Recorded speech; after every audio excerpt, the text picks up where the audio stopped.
Babes.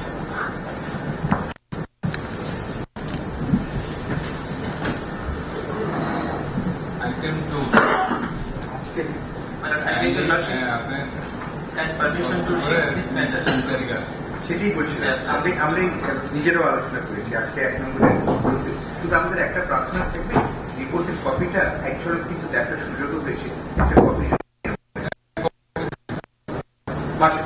একটা photocopy নিয়ে আর পরশু দিন তাহলে অথরাইজ কিনা জানি না, you will have a copy.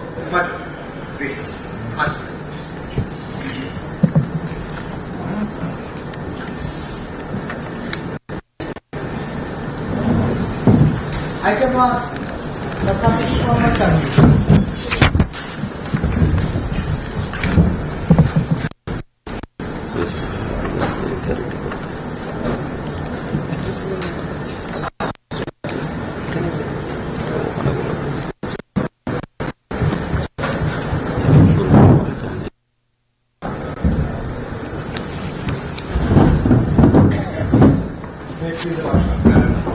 Well, at the very outset, I beg your very kind permission.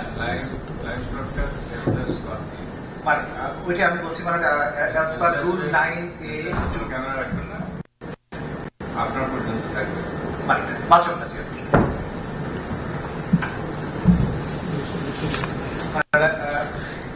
I beg permission to start. Yes, everything has been structured. So everything is in order.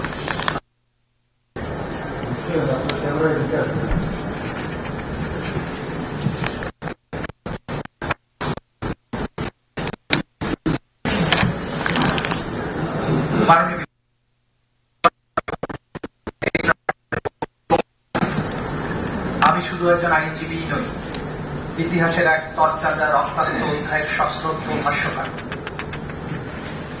2024 সালের জুলাই আগস্টের নারকীয় বিভৎসতা বাংলাদেশ এবং বিশ্ব বিবেককে স্তব্ধ করে দিয়েছিল। ক্ষমতা আঁকড়ে থাকার উদগ্র বাসনা, রাষ্ট্রীয় ক্ষমতার চূড়ান্ত অপব্যবহার করে ব্যাপক ভিত্তিক এবং পদ্ধতিগতভাবে থাকার কথা। But the problem is that it is not that's why.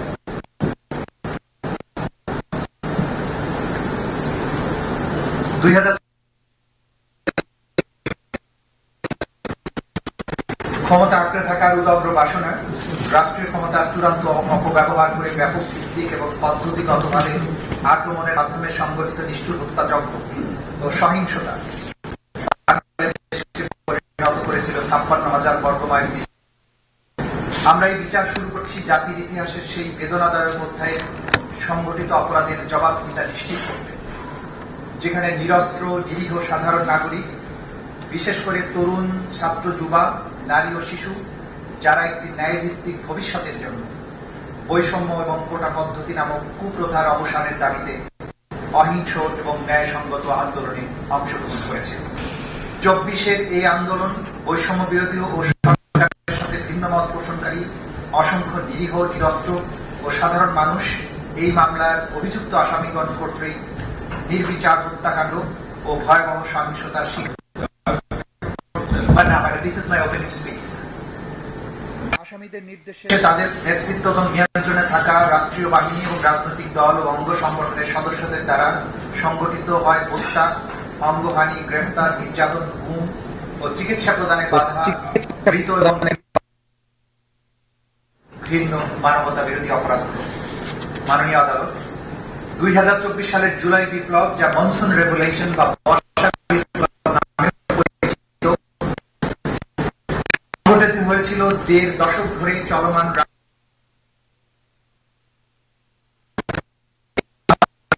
হিসাবে। 2024 সালের 1 জুলাই থেকে 5 আগস্ট পর্যন্ত সময়ে আসামিগণের নেতৃত্বাধীন সরকারের বিরুদ্ধে বৈধ চ্যালেঞ্জ হিসাবে দেখা দেয়া তরুণদের অবিস্মরণীয় জাগরণ নির্মূল করার উদ্দেশ্যে আসামিগণ সমস্ত রাষ্ট্রযন্ত্রকে ব্যবহার করে ওইসব মুক্তিকামী ছাত্র জনতাকে নির্মূল বা স্তব্ধ করে দেওয়ার উদ্দেশ্যে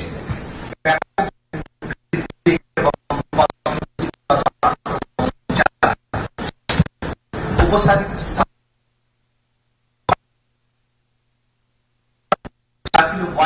এবং রাষ্ট্রের প্রশাসন যন্ত্র, পুলিশ, গোয়েন্দা সংস্থা, অন্যান্য বাহিনী সমূহ এবং সরকারি দলের রাজনৈতিক নেতৃত্ব ও তাদের অধীনস্থ সশস্ত্র রাজনৈতিক গোষ্ঠী সমূহ এই পরিকল্পিত হত্যাকাণ্ড এবং নির্যাতনে অংশগ্রহণ করে। মাননীয় আদালত, এই বিচার শুধু বাংলাদেশের আভ্যন্তরীণ বিষয় নয়, বরং 2024 সালের জুলাই আগস্টে সংঘটিত মানবতা বিরোধী অপরাধ,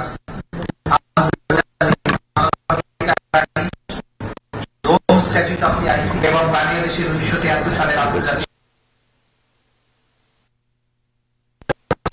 সেগুলো হচ্ছে প্রত্যক্ষদর্শী ও জীবিত ভিকটিমদের সাক্ষ্য, অপরাধ সংঘটনের সময় ধারণকৃত ভিডিও ফুটেজ, ড্রোন এবং সিসিটিভি ফুটেজ, আসামিগণের মধ্যে টেলিফোন সংলাপের অডিও ক্লিপস, ডিজিটাল এভিডেন্স সমূহের ফরেনজিক রিপোর্ট, আসামিগণের স্বীকারোক্তিমূলক জবানবন্দি, গণমাধ্যম ও সামাজিক মাধ্যমে প্রচারিত তথ্য, ছবি এবং ভিডিও, জাতীয় ইত্যাদি। মাননীয় আদালতে বিচার অতীতের প্রতিশোধ নয়, এটি ভবিষ্যতের জন্য একটি প্রতিজ্ঞা। আমরা প্রমাণ করতে চাই একটি সভ্য সমাজ যেখানে গণতন্ত্র এবং আইনের শাসন থাকবে, সেখানে গণহত্যা কিংবা মানবতা বিরোধী অপরাধ করা হবে না। বিচার থাকবে সেখানে কেউ আইনের ঊর্ধ্বে থাকতে পারে না।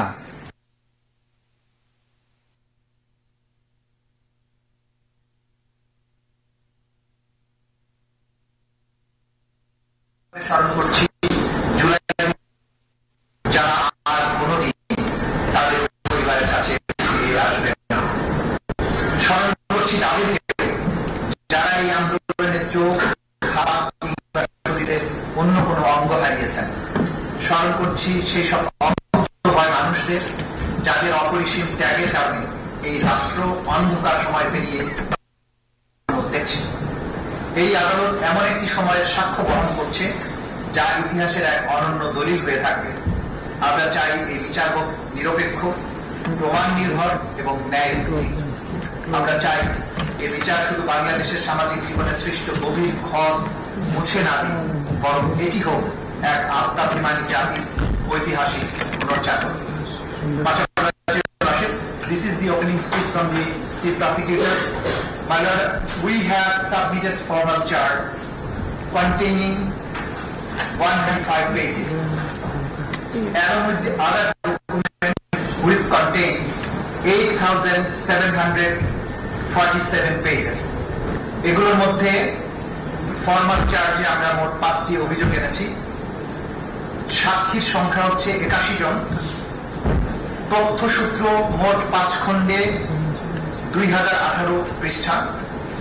জব্দ তালিকা এবং দালিলিক প্রমাণ মোট 8 খণ্ডে 4005 পৃষ্ঠা।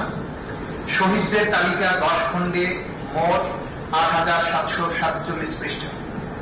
মোট 2724 পৃষ্ঠা। সর্বমোট ডকুমেন্টের পরিমাণ হচ্ছে 8747 পৃষ্ঠা। এখন আমি ফর্মাল চার্জ উপস্থাপনের জন্য, ফর্মাল চার্জ যেহেতু অনেক বড়, 2000 আপনি ফর্মাল চার্জে ইন্ডেক্স তৈরি করলে ভালো। এখানে আমরা যদি হেডিং দিয়েছি এবং সেটা হেডলাইন আছে সিকিউরিটি দিলে অসুবিধা নেই, সাবজেক্টের ইন্ডেক্স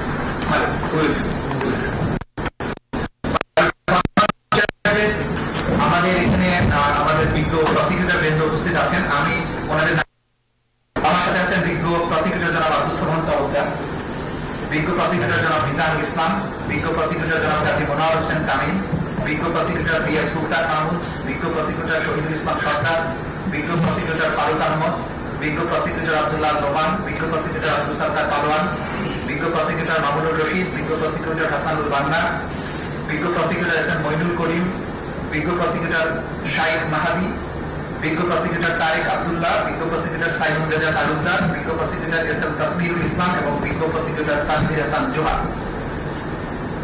আজকের এই আদালতের ঐতিহাসিক ক্ষণে আমাদের তদন্ত সংস্থার যিনি সমন্বয়ক জনাব আনসারউদ্দিন খান পাঠান, সহ সমন্বয়ক জনাব শহীদুল্লাহ চৌধুরী সহ আমাদের তদন্ত সংস্থার তদন্তকারী কর্মকর্তারা যারা অক্লান্ত পরিশ্রম করে মামলাটাকে এই পর্যায়ে নিয়ে আসেন তারাও উপস্থিত আছেন। মানে ফরমাল চার্জ 135 পৃষ্ঠা। আমরা সমস্ত কিছু এই আদালতে এই মুহূর্তে পুরোটা উপস্থাপন সম্ভব নয় বলে আমরা উল্লেখযোগ্য অংশ আপনাদের সামনে প্রেস করব। প্রথমে কিছু অংশ আমাদের বিজ্ঞ প্রসিকিউটর মিজানুল ইসলাম সাহেব, সামান্য কিছু অংশ, আর সামান্য কিছু অংশ জনাব আব্দুস সালাম তাওয়াক্কাল সাহেব, এবং শেষ দিকে যে বেসিক চার্জের অংশটুকু সেগুলো আমি নিজে প্রেস করবো। এই describing aspects. Yes, sir. That will do. মানে শুরুতে প্রথম অংশটুকু উপস্থাপনের জন্য আমাদের মাননীয় প্রসিকিউটর মিজানুল ইসলাম সাহেবকে উপস্থাপন করার জন্য আদালতের অনুমতি প্রার্থনা করছি। আসুন আসুন।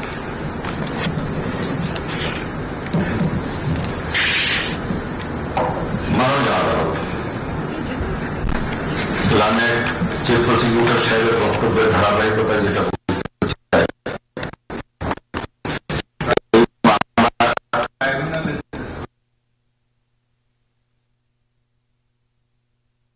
বলেছি, এই ট্রাইব্যুনালের যে মামলাটা আজকে ফরমাল চার্জ দাখিল করেছি, সেই ফরমাল চার্জটা অভিযোগ দাখিল হয়েছিল, অর্থাৎ কমপ্লেন দাখিল হয়েছিল গত 14/8/24 তারিখে, যেটা 127 হিসাবে নিবন্ধিত হয়েছিল। এটা প্রথম তদন্তকারী কর্মকর্তা ছিলেন জনাব জানে আলম খান। পরবর্তীতে তার পরিবর্তন করে আরেকজন তদন্তকারী কর্মকর্তা জনাব আলমগীর হোসেন PPM শেরবা নিযুক্ত হয়েছিলেন। এনাকে সার্বিক সহযোগিতা করেছিলেন বিশেষ তদন্তকারী কর্মকর্তা জনাব তানভীর হাসান জোহা। তদন্ত শেষে তদন্তকারী কর্মকর্তা জনাব আলমগীর হোসেন 12/5/2025 তারিখে তদন্ত প্রতিবেদন দাখিল করেন, যাতে এই 3 জনকে আসামি করা হয়েছে। তারা হলেন সাবেক প্রধানমন্ত্রী শেখ হাসিনা, রাষ্ট্রমন্ত্রী আসাদুজ্জামান খান কামাল,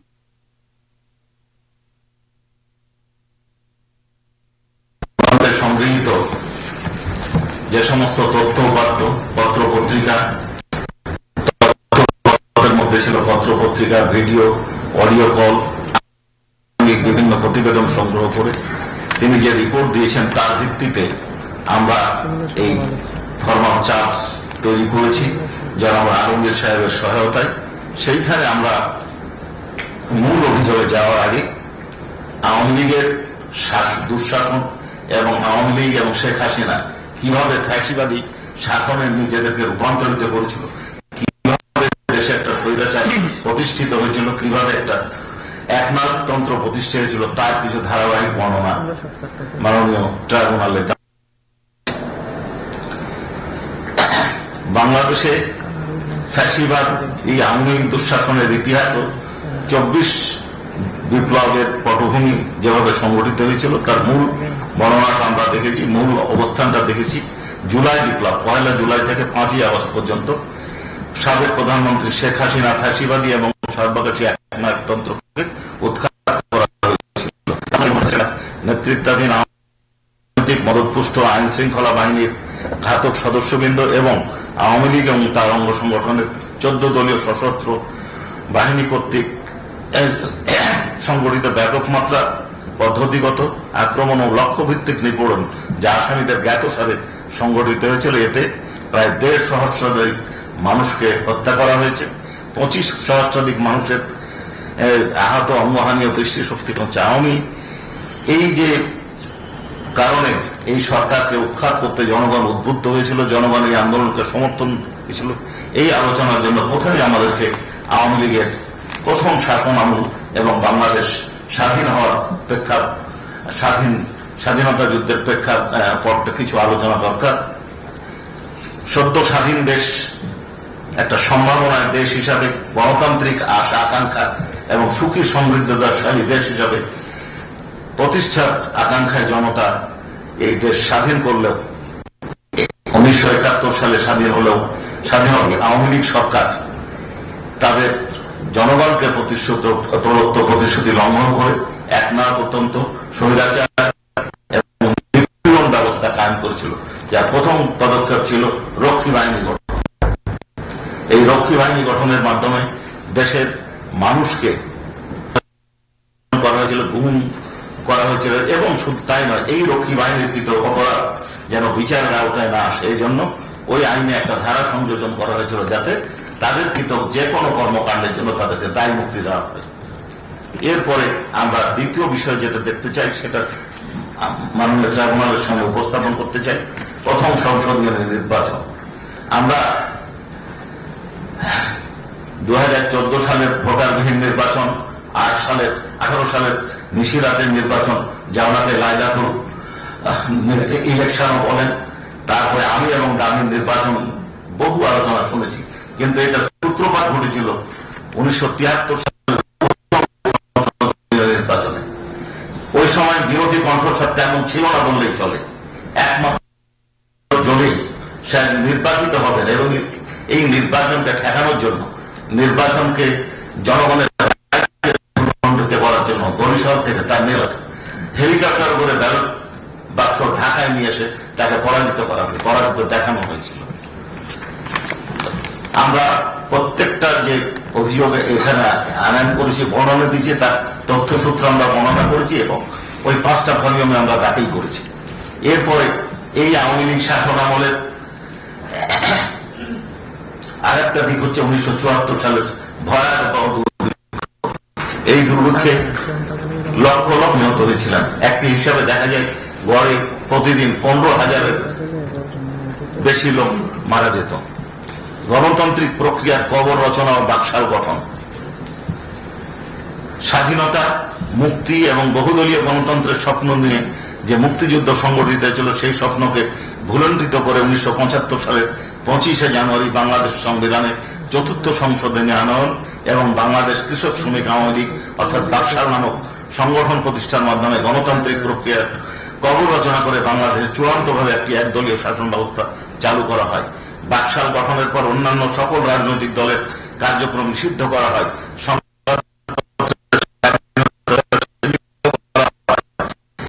সমস্ত ক্ষমতা কেন্দ্রীভূত হয় এক ব্যক্তি, অর্থাৎ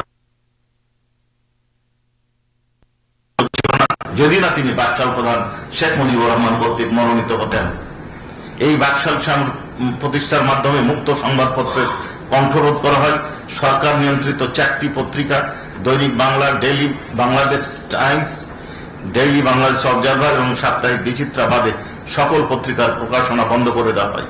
এই 4টি অনুমোদিত পত্রিকাতেও সরকারের নিয়ন্ত্রণ আরোপ করা করে মানুষের মৌলিক অধিকার খর্ব করা হয়। বিরোধীদেরকে বিনা বিচারে আটক রাখার জন্য সংবিধান সংশোধন করে নিবর্তনমূলক আটক রাখার বিধান সম্বলিত আইন পাশ করার সুযোগ করে দেওয়া হয়। এই সদ্য স্বাধীন বাংলাদেশের গণতান্ত্রিক প্রক্রিয়াকে ধ্বংস করে দেয়, দেশকে ফ্যাসিবাদের রাষ্ট্রের দিকে ধাবিত করে। বাকশাল গঠনের প্রতিবাদে পার্লামেন্ট ও মন্ত্রিসভা থেকে পদত্যাগ করেছিলেন মুক্তিযুদ্ধের সর্বাধিনায়ক জেনারেল এম.এ.জি. ওসমানী এবং ব্যারিস্টার মইনুল হোসেন। বাকশালে যোগদান না করায় রাজশাহী সদর আসনের এমপি জনাব মঈনুদ্দিন আহমেদ মানিকের সংসদ সদস্য পদ বাতিল করে দেওয়া হয়।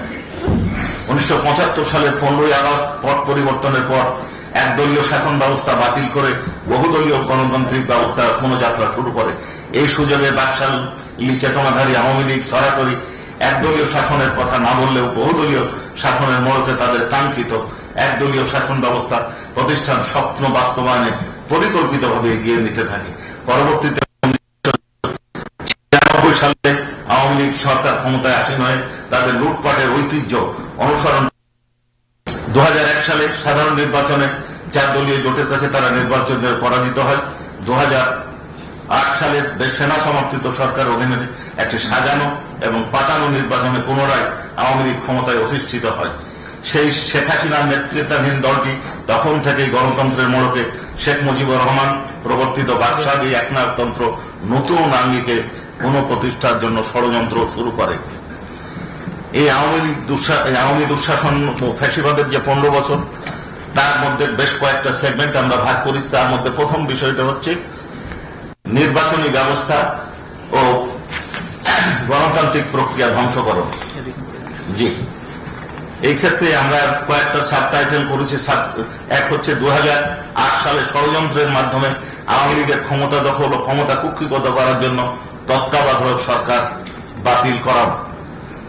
2রা জানুয়ারি 2007 সালের সশস্ত্র বাহিনী সামরিক শাসন কর্তৃক ক্ষমতার ব্যাকডোরে ক্ষমতায় এসে তাদেরকে ক্ষমতা আনার জন্য যে প্রক্রিয়াটা অনুসরণ করেছিল, তার মধ্যে উল্লেখযোগ্য ছিল 130টা সংসদীয় আসনের সীমানা পরিবর্তন করে তাদেরকে নির্বাচিত হওয়ার সুযোগ করে দেওয়া হয়েছিল। এরপরে মাননীয় ট্রাইব্যুনাল এবং দেশবাসী সকলেই জানেন যে 2014 সালে কিভাবে একতরফা এবং ভোটারবিহীন নির্বাচন অনুষ্ঠিত হয়েছিল। আর 2018 সালের নিশিরাতের নির্বাচন, যেটা একটু আগে আমি বললাম যে এটাকে অনেকে লাইলাতুল ইলেকশনও বলে থাকেন। এরপরে এই 2018 সালের নির্বাচন ব্যাপকভাবে সমালোচিত হওয়ার পর তারা এক নতুন পদ্ধতি, নতুন সিস্টেম, নতুন উদ্ভাবনী শক্তির মূলে আবিষ্কার করলেন আমি এবং দামির নির্বাচন। যেহেতু বিরোধী দল কেউ নির্বাচনে অংশগ্রহণ করলো না, এই জন্য তারা তাদের প্রার্থীকে দামি প্রার্থী হিসেবে দাঁড় করালেন। অর্থাৎ সরকারি দলের লোক সরকারি দলের বিরুদ্ধে কথা বলছে, সরকার বিরোধী দল বলছে সরকার দুর্নীতি করছে, অর্থাৎ বিরোধী দল মানে যারা নির্বাচন করছে, আর তাদের মহিলা সদস্যদেরকে মনোনীত করে দিচ্ছেন সরকার প্রধান। এইটা আমরা দেখেছি। এই নির্বাচনে আগের দিন এই নির্বাচনের ফলাফল ঘোষণার সময় কি দেখা গেল, প্রধান নির্বাচন কমিশনার বলছেন যে 28% ভোট কাস্ট হয়েছে। পিছন থেকে তাকে বলে দেওয়া হলো যে না, বলে দেন 42%, 40%।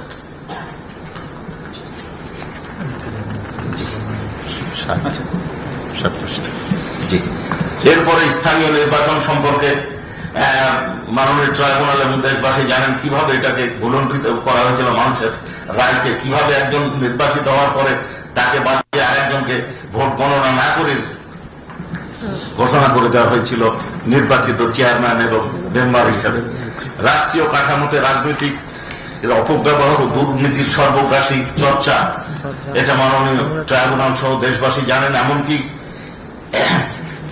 এই লক্ষ লক্ষ কোটি টাকা বিদেশে পাচার করা হয়েছে। কারো বাড়ি বিদেশে আছে, সর্বাধিক বাড়ি বাংলাদেশের একজন ব্যক্তির। আবার বেগমপাড়া গঠন করা হয়েছে। উন্নয়ন প্রকল্পের নামে দুর্নীতি করা হয়েছে। খরচ হচ্ছে 1000 কোটি টাকা, দেখানো হচ্ছে 5000 কোটি টাকা। দলীয় আনুগত্য বিবেচনায় বিচারপতিদের নিয়োগ, এই বিষয়টা আমি আর পড়তে চাচ্ছি না। দলীয় বিচারপতিদের মাধ্যমে বিরোধী দলমত নির্বাচনে মত ও ফ্যাসিবাদী শাসন ব্যবস্থা শক্তিশালী করা হয়েছে। বিচার প্রক্রিয়ায় বিদেশি হস্তক্ষেপবিহীন বিষয়টি আমরা একটু আলোকপাত করতে চাই। একটি ট্রাইব্যুনাল গঠন করা হয়েছিল কিছু ব্যক্তির বা একটা নির্দিষ্ট সময়ে সংগঠিত অপরাধের জন্য। এই বিচারকে যাদেরকে বিচারক নিয়োগ করা হয়েছিল তারা প্রমোশনের লালসায় উচ্চ আদালতে যাওয়ার আকাঙ্ক্ষায় তৎকালীন প্রধান বিচারপতি এবং অন্যান্য ফোনে যোগাযোগ করতেন। অন্যান্য বিচারপতিরা শেখ হাসিনার সাথে বৈঠক করতেন কিভাবে জাজমেন্ট দিতে হবে, কিভাবে সিদ্ধান্ত দিতে হবে, এবং এরপরেও তারা দেখলেন রায়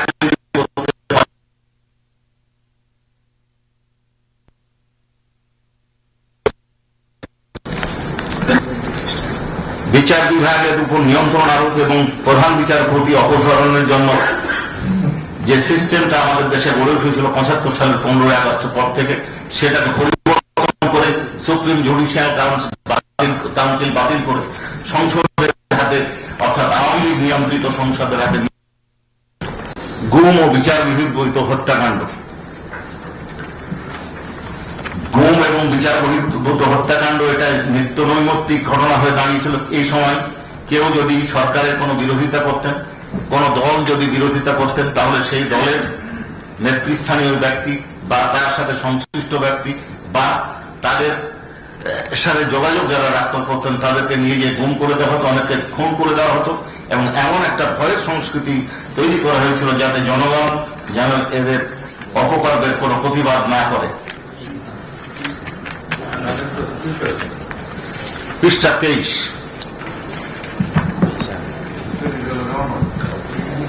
মিজানুল ইসলাম, হ্যালো মিজানুল ইসলাম, জি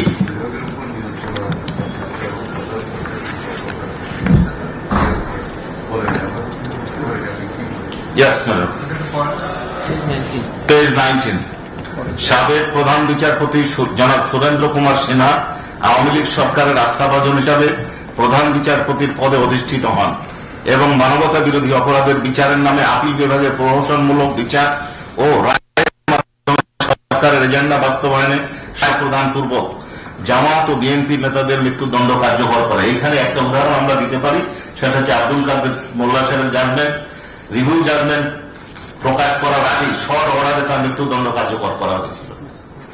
জি, কিন্তু শেখ হাসিনার সাথে বিচার বিভাগের নিয়ন্ত্রণ নিয়ে বিচারপতি এস.কে. সিনহা চেয়েছিলেন বিচার বিভাগের প্রধান হিসাবে বিচার বিভাগের একচ্ছত্র নিয়ন্ত্রণ তার হাতে থাকবে। বিরোধের প্রেক্ষিতে ফ্যাসিবাদী আওয়ামী লীগ সরকার তৎকালীন প্রধান বিচারপতি এস.কে. সিনহার উপর ক্ষুব্ধ হয়ে তাকে নজিরবিহীনভাবে গোয়েন্দা সংস্থা দিয়ে শারীরিক নির্যাতন ও ভয় ভীতি দেখিয়ে প্রথমে দেশত্যাগ ও পরে পদত্যাগ করতে বাধ্য করে। এইটার তথ্যসূত্র আমরা এখানে পরিষ্কারভাবে উল্লেখ করেছি। এবং জি, এরপরে হেডলাইনটা পিলখানা ট্র্যাজেডি। ফ্যাসিবাদী শাসন প্রতিষ্ঠার ক্ষেত্রে ক্ষমতা গ্রহণের পরপরই আওয়ামী লীগ টার্গেট করে সেনাবাহিনীকে, পরের পৃষ্ঠা 10, 2009 সালের 25শে ফেব্রুয়ারি ঢাকার পিলখানায় অবস্থিত বিডিআর পরিবর্তিত নাম বিজেপি সদর দপ্তরে তথাকথিত বিদ্রোহ এর নামে সেনাবাহিনীর 57 জন দেশপ্রেমিক চৌকো সেনা অফিসার সহ 74 জনকে হত্যা করে। বিদ্রোহকালীন সময়ে অবরুদ্ধ কর্মকর্তাদের উদ্ধার করতে তৎকালীন আওয়ামী লীগ সরকার যথাযথ ব্যবস্থা গ্রহণ না করে হত্যাকাণ্ডকে ত্বরান্বিত করেছে। পরবর্তীতে জনগণের জোরালো দাবি সত্ত্বেও বিডিআর মূলক তদন্ত কার্যক্রম পরিচালনা করেছে। ষড়যন্ত্রের হোতাদেরকে বাদ দিয়ে কেবলমাত্র মাঠে থাকা সৈনিক ও জওয়ানদের বিচার কার্য পরিচালনা করেছে। 5ই আগস্ট বিপ্লবের পর এই রহস্য পুনরুদ্ধারের জন্য একটা কমিশন গঠন করা হয়েছে। এরপরে 20 পৃষ্ঠাতে শাপলা চত্বরের গণহত্যা 1-3-13। 5ই মে রাতের অন্ধকারে সমাবেশে অবস্থান নিরীহ নিরস্ত্র এতিম মাদ্রাসা ছাত্র সহ ছাত্র জনতার উপর রাতের অভিযান পরিচালনা করে অগণিত মানুষকে নিষ্ঠুরভাবে হত্যা করা হয়। এই অপারেশনের নিষ্ঠুরতা ও হত্যাযজ্ঞ যেন দেশবাসী জানতে না পারে, এই জন্য তাৎক্ষণিকভাবে সরাসরি সম্প্রচাররত দিগন্ত টিভি এবং ইসলামিক টিভি নামে 2টি ইলেকট্রনিক মিডিয়া বন্ধ করে দেওয়া হয়। এই সংবাদ এর মাঝের অংশে আছে অধিকার নামক একটি সংগঠন এই হত্যাকাণ্ডের বিষয়ে বর্ণনা দেওয়া, তা প্রধানের বিরুদ্ধে মামলা ডিজিটাল নিরাপত্তা আইনে মামলা দায়ের করে তাকে কারাদণ্ডে দণ্ডিত করা হয়। এরপরে গুম ও বিচার বহির্ভূত হত্যাকাণ্ড 21।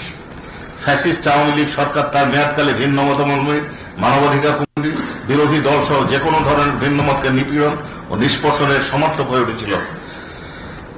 এই সময় একটা রিপোর্টে দেখা যায় নিখোঁজ হয়েছিল 416 জন, আর একটা রিপোর্টে দেখা যায় 611 জন। তার মধ্যে হিউম্যান রাইটস ওয়াচের বক্তব্য এর মধ্যে 383 জন আর ফিরে আসেনি। প্রতিবেদনে 86 জনের গুমের কথা উল্লেখ হয়েছে এবং এরই ধারাবাহিকতায় এই নিষ্ঠুরতা এবং গুম খুনের সুরাহা না করে 2001 সালে ডিসেম্বরে মার্কিন যুক্তরাষ্ট্র বাংলাদেশের র্যাপিড অ্যাকশন ব্যাটালিয়ন র্যাবের উপর মানবাধিকার চরম লঙ্ঘন করার জন্য নিষেধাজ্ঞা আরোপ করে। এরপরে হচ্ছে তৎকালীন স্বৈরাজ 23 নির্দেশনায় আইন শৃঙ্খলা রক্ষা বাহিনী কর্তৃক বিচার বহির্ভূত হত্যাকাণ্ড। এর মধ্যে উল্লেখযোগ্য হচ্ছে নারায়ণগঞ্জের 7 খুন, কাউন্সিলর একরাম হত্যাকাণ্ড, কাউন্সিলর একরাম হত্যাকাণ্ডের একটু বর্ণনা আমি দিতে চাই। তেসরা যুবলীগের দীর্ঘদিনের সভাপতি একরামুল হক, যাকে ওই বছর 26শে মে গভীর রাতে কথিত বন্দুকদের নির্মমভাবে হত্যা করে। ঘটনার দিন একটি গোয়েন্দা সংস্থার লোকজন তাকে বারবার ফোন করে একটা জমি কেনার সহায়তা করার জন্য চাপ দিলে সেই গোয়েন্দা সংস্থার কর্মকর্তারা কথা অনুযায়ী তিনি বাসা থেকে বের হন। ঘটনা রাত 11টার পর পকেট থেকে ফোনে মেয়ে কল করলে ফোনটি চাপ পড়ে রিসিভ হয়ে যায় এবং স্ত্রীর ফোন রেকর্ড হতে থাকে এবং ভয়াবহ হত্যাকাণ্ডের বর্ণনা শেষ মুহূর্তের নৃশংস শব্দ শোনা যায়, মেয়ের কণ্ঠে শোনা যায়, হ্যালো আব্বু। কাপা কাপা গলায় উত্তর আসে, জি আম্মু আমি হিল্লা, একটা স্থানের নাম, যাচ্ছি। এইরকম কন্যা, এইরকম একরামের কন্যা ফোনের এক প্রান্ত থেকে প্রশ্ন করতে থাকে, তারপর অপর প্রান্ত থেকে জবাব আসে না, আসে গুলির শব্দ, গোলাগুলি, চিৎকার। এরপরে ডাক্তার ফয়েজ হত্যাকাণ্ডের বর্ণনা আছে এবং যারা এই ধরনের গুমের শিকার হয়েছেন তাদের তালিকা আমরা দিয়েছি 25, 26, 27, 28।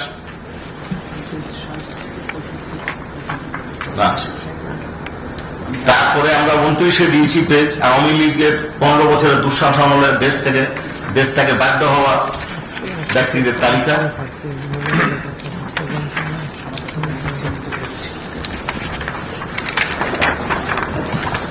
এরপরে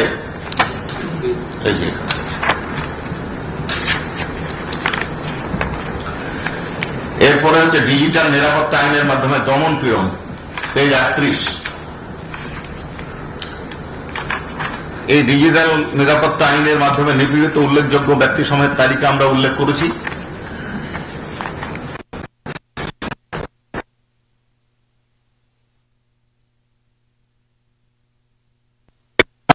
বলছি ঘৃণার রাজনীতি, এইটা মাননীয় ট্রাইব্যুনাল আমি করতে চাচ্ছি। ঘৃণার রাজনীতি, রাজাকার ও মুক্তিযুদ্ধের চেতনা শব্দের অপব্যবহার। 1971 সালের মহান স্বাধীনতা সংগ্রামের মধ্য দিয়ে বাংলাদেশ জন্ম হওয়ার পর থেকেই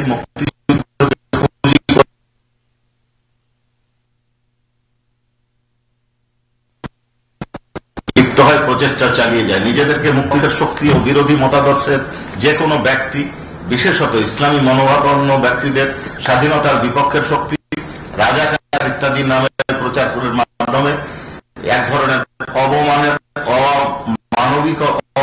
মানবিকরণ প্রক্রিয়া দীর্ঘদিন থেকে চলে আসছে। মুক্তিযুদ্ধের ইতিহাসের অপব্যাখ্যা করে শুধুমাত্র ফ্যাসিস্ট আওয়ামী লীগ সরকার পলিসি চালু করে বৈষম্য, এই প্যারের শেষে একটা সেপারেট সেগমেন্ট, বৈষম্য আন্দোলন ও রাজাকারটায় যে কোনো গণহত্যা বা মানবতা বিধান সংগঠনের পূর্বে অপরাধীরা একটা সাংস্কৃতিক বা মনস্তাত্ত্বিক প্রস্তুতি গ্রহণ করে, যার অন্যতম প্রধান উপাদান হল অপমানজনক ও অবমাননাকর ভাষার ব্যবহার। ইতিহাসের বিভিন্ন অধ্যায়ে দেখা যায় যে আফ্রিকার রুয়ান্ডার তুৎসিদের তেলাপোকা বলা হতো, নাজি জার্মানিতে ইহুদিদেরকে ইঁদুর বলা হতো, বসনিয়ায় মুসলিমদেরকে ক্যান্সার বলা হতো, মিয়ানমারে রোহিঙ্গাদেরকে বাঙালি বা অনুপ্রবেশকারী, সুদানের দারপুরদের আফ্রিকানদের দাস হিসাবে চিহ্নিত করার মতো ভাষা ব্যবহার হতো। এসব ভাষা কেবল ঘৃণা ছড়ায়নি, বরং সংশ্লিষ্ট গোষ্ঠীগুলির প্রতি সহিংসতার ন্যায্যতা দিতে সহায়তা করেছে।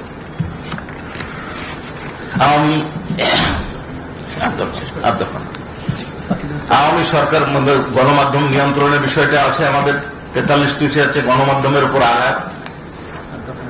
আমি যাচ্ছি এরপরে না, লাইন বাই লাইন আছে, আমি যাচ্ছি। বিপ্লবের সূচনা হয়েছিল 24শে জুলাই, বিপ্লবের সূচনা হয় 1 জুলাই থেকে 5ই আগস্ট, যার বর্ণনা আমরা দেখতে পাচ্ছি, আমাদের সকলেরই জানা আছে। কোটার ইতিহাসে সিম্পল একটা কথা আমি যেখানে বলতে চাই, কোটা আন্দোলনটা কেন হলো, একটা উদাহরণ আমি দিতে চাই যেটা আমাদের বর্ণনাতে আছে। সেটা হচ্ছে যে পরীক্ষা যারা দিল, যিনি 71 পেলেন তিনি ফেল করলেন, আর কোটাতে যিনি 42 পেলেন তিনি পাস করলেন।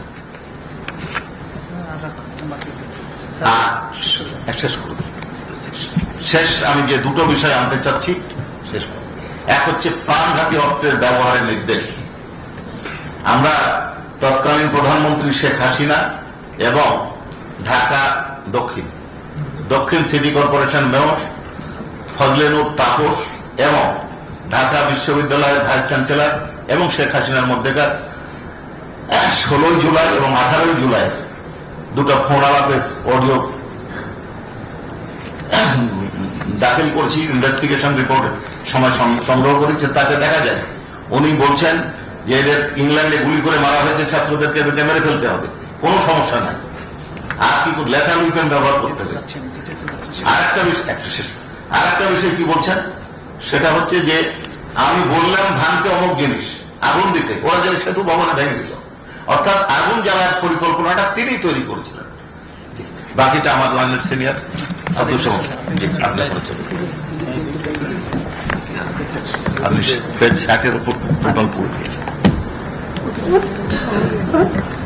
ওই দিক দিয়ে গেলে নাই বাদিয়ে দিয়েছে,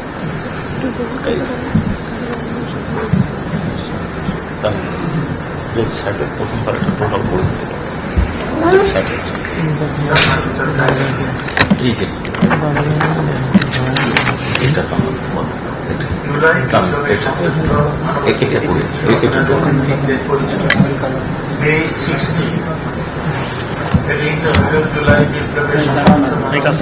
ওই মাইকটা একটু কানেকশন করে দিতেছে, সবাই কথা বলবে। 2024 সালের জুলাই আগস্টের ক্ষমতাসীন আওয়ামী লীগের সরকার কর্তৃক ছাত্র জনতার শান্তিপূর্ণ আন্দোলন দমন এবং রাজনৈতিক নিপীড়ন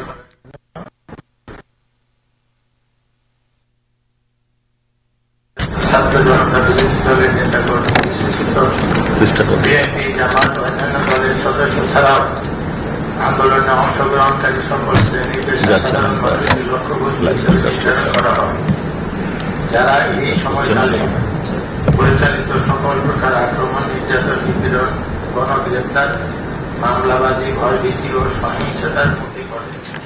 এই আন্দোলনের সমর্থনকারী হিসেবে ভিন্ন মতাবলম্বী চিকিৎসক, আইনজীবী, সাংবাদিক, মানবাধিকার কর্মী, অনলাইন সমালোচক ও সাধারণ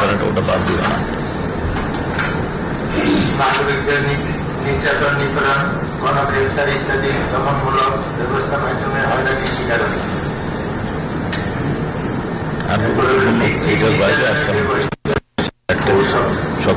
আওয়ামী লীগের শাসনামলীর নিরাপত্তা ও বাজার সংস্থাগুলোর সহায়তায় রাষ্ট্র সুসংগঠিতভাবে সর্বত্র নজরদারি দমন নীতি প্রাতিষ্ঠানিক রূপ দিয়েছে। তারই ধারাবাহিকতায় মানুষের যোগাযোগ ও চলাফেরার উপর সংস্থা যেমন DGFI, NSI, CT, GC, SD special branch এবং পুলিশের গোয়েন্দা বিভাগ সক্রিয়ভাবে সর্বাধুনিক তথ্য প্রযুক্তি ব্যবহারের মাধ্যমে নজরদারি করেছে।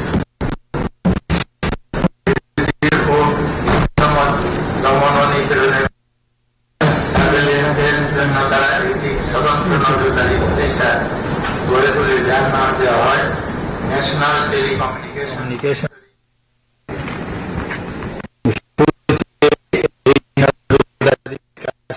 পরিচালনা করত র্যাপিড অ্যাকশন ব্যাটালিয়ন।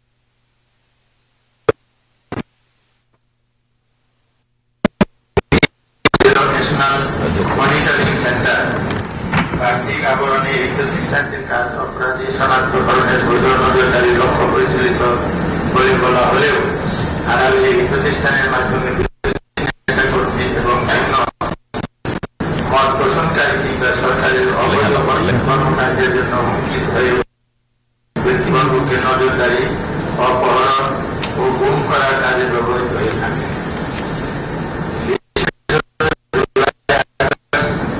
গণবিপ্লবে এই আন্দোলনকারীদের চিহ্নিত করা এবং এর আলোকে করতে ড্রোন, ফোনে, আড়ি পাতা এবং লোকেশন ইত্যাদি প্রযুক্তি ব্যবহার হয়েছে।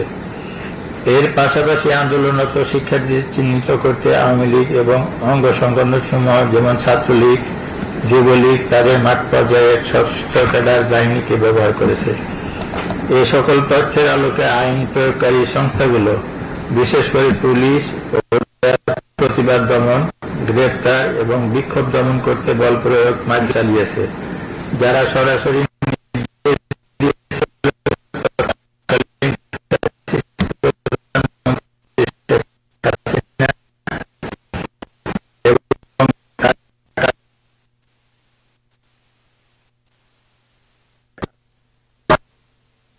আইনজীবী চৌধুরী আব্দুল্লাহ মামুন সহ অন্যান্য রাজনৈতিক নেতৃত্ব, প্রশাসনিক কর্মকর্তা ও তাদের অধীনস্থ এবং আইন শৃঙ্খলা জুলাই মানবতা বিরোধী অপরাধের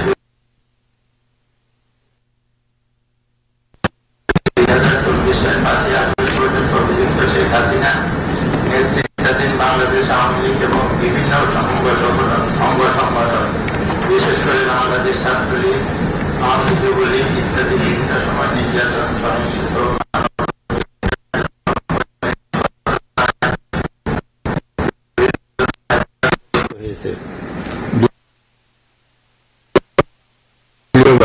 সিদ্ধান্ত গ্রহণের মাধ্যমে নৃশংসভাবে আন্দোলনকারীদের দমন করার জন্য অবৈধ অস্ত্র শস্ত্র সহকারে সন্ত্রাসী কর্মকাণ্ড পরিচালনা করে। নিচে এই সময়কালে কিছু উল্লেখযোগ্য ঘটনা তুলে ধরা হল। বাংলাদেশ আওয়ামী লীগ দেশের প্রাচীনতম রাজনৈতিক দলগুলোর অন্যতম। 1949 সালে প্রতিষ্ঠিত এই দলটি বাংলাদেশের স্বাধীনতা সংগ্রামে মুখ্য ভূমিকা রাখলেও পরবর্তীতে 1972 সালে বাংলাদেশের শাসনভার গ্রহণ করে স্বৈরাচার একদলীয়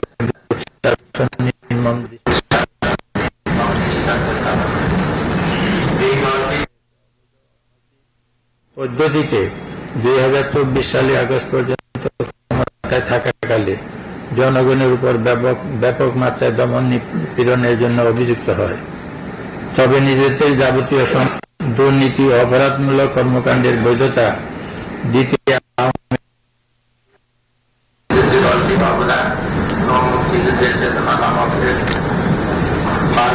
ধারণা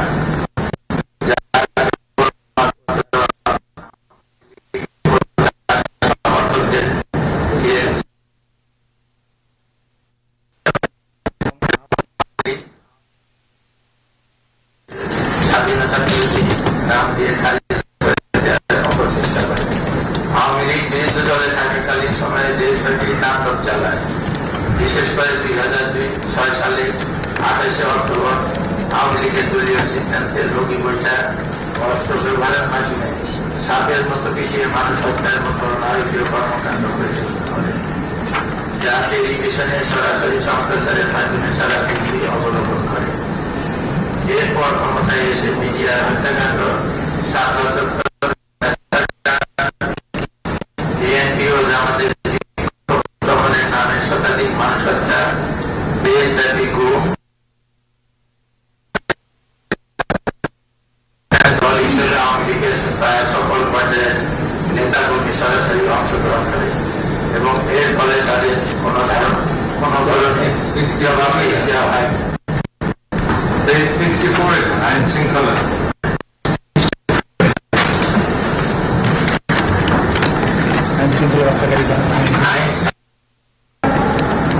তৎকালীন আওয়ামী লীগ সরকার শান্তিপূর্ণ বিক্ষোভ দমনে রাষ্ট্রযন্ত্রের সকল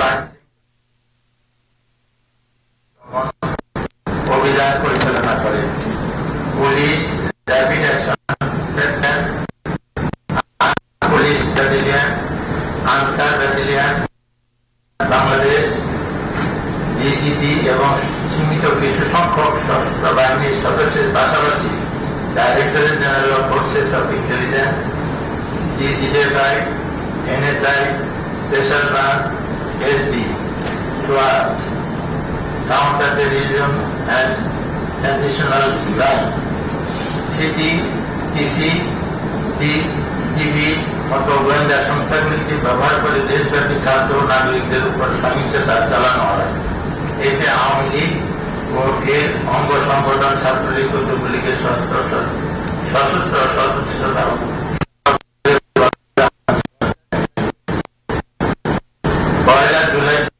জুলাই থেকে 15 আগস্ট সশস্ত্র জেলার বাহিনীদের হাতে আমদানি 14,400 মানুষ নিহত হয়, যাদের মধ্যে 12-13% শিশু। নিরাপত্তা বাহিনী সামরিক রাইফেল, শর্টগান, কাদাগুলি, রাবার বুলেট, কাঁদানি গ্যাস সহ প্রাণঘাতী অস্ত্র নির্বিচারে ব্যবহার করে। কোথাও কোথাও হেলিকপ্টার থেকে গুলি চালানো হয় এবং নিরস্ত বিক্ষোভকারীদের কাছ থেকে গুলি করে তথ্য পাওয়া গেছে।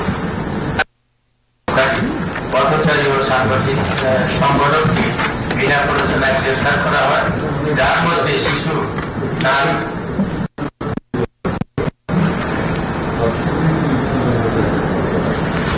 কার্যকর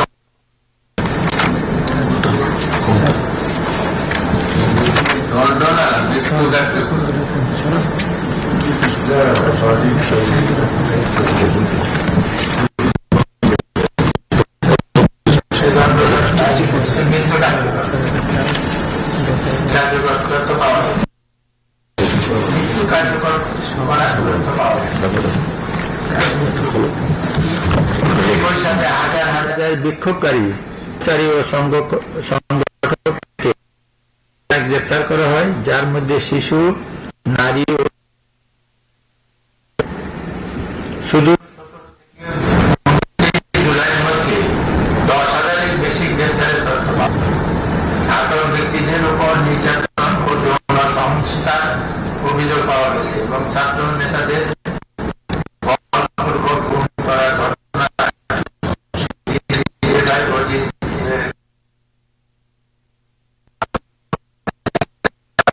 বাধা দিতে হাসপাতাল থেকে জোরপূর্বক গ্রেফতার, চিকিৎসকদের হুমকি এবং যত্নের মাধ্যমে চিকিৎসার কার্যক্রম প্রতিহত করা।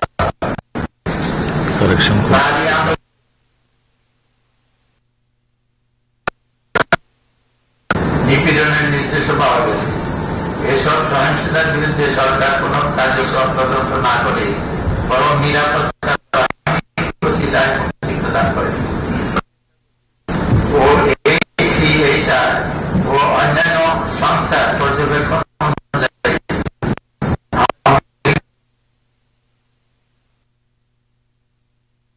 শৃঙ্খলা রক্ষাকারী বাহিনী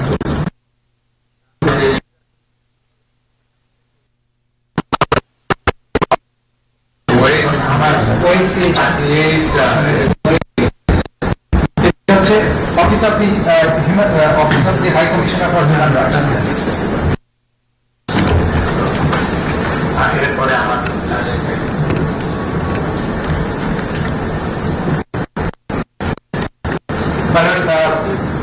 আমি এখন সুনির্দিষ্ট অভিযোগের মধ্যে যাব। বিফোর দ্যাট পেজ 60 যেটা এই সেটার প্রতি দৃষ্টি আকর্ষণ করার পরে আমি সুনির্দিষ্ট জাতি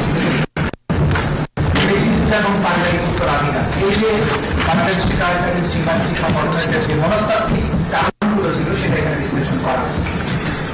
যেহেতু আওয়ামী সরকারের শুধুমাত্র শেখ মুজিবুর রহমানই বাংলাদেশের স্বাধীনতার একক কারিগর এবং তাকে বাংলাদেশের রাজনৈতিক ক্ষমতা এক ধরনের পারিবারিক উত্তরাধিকার হিসেবে চিত্রিত করে শেখ মুজিবের কন্যা হিসেবে শেখ হাসিনাকে জাতির অভিভাবক উপস্থাপন করা হয়।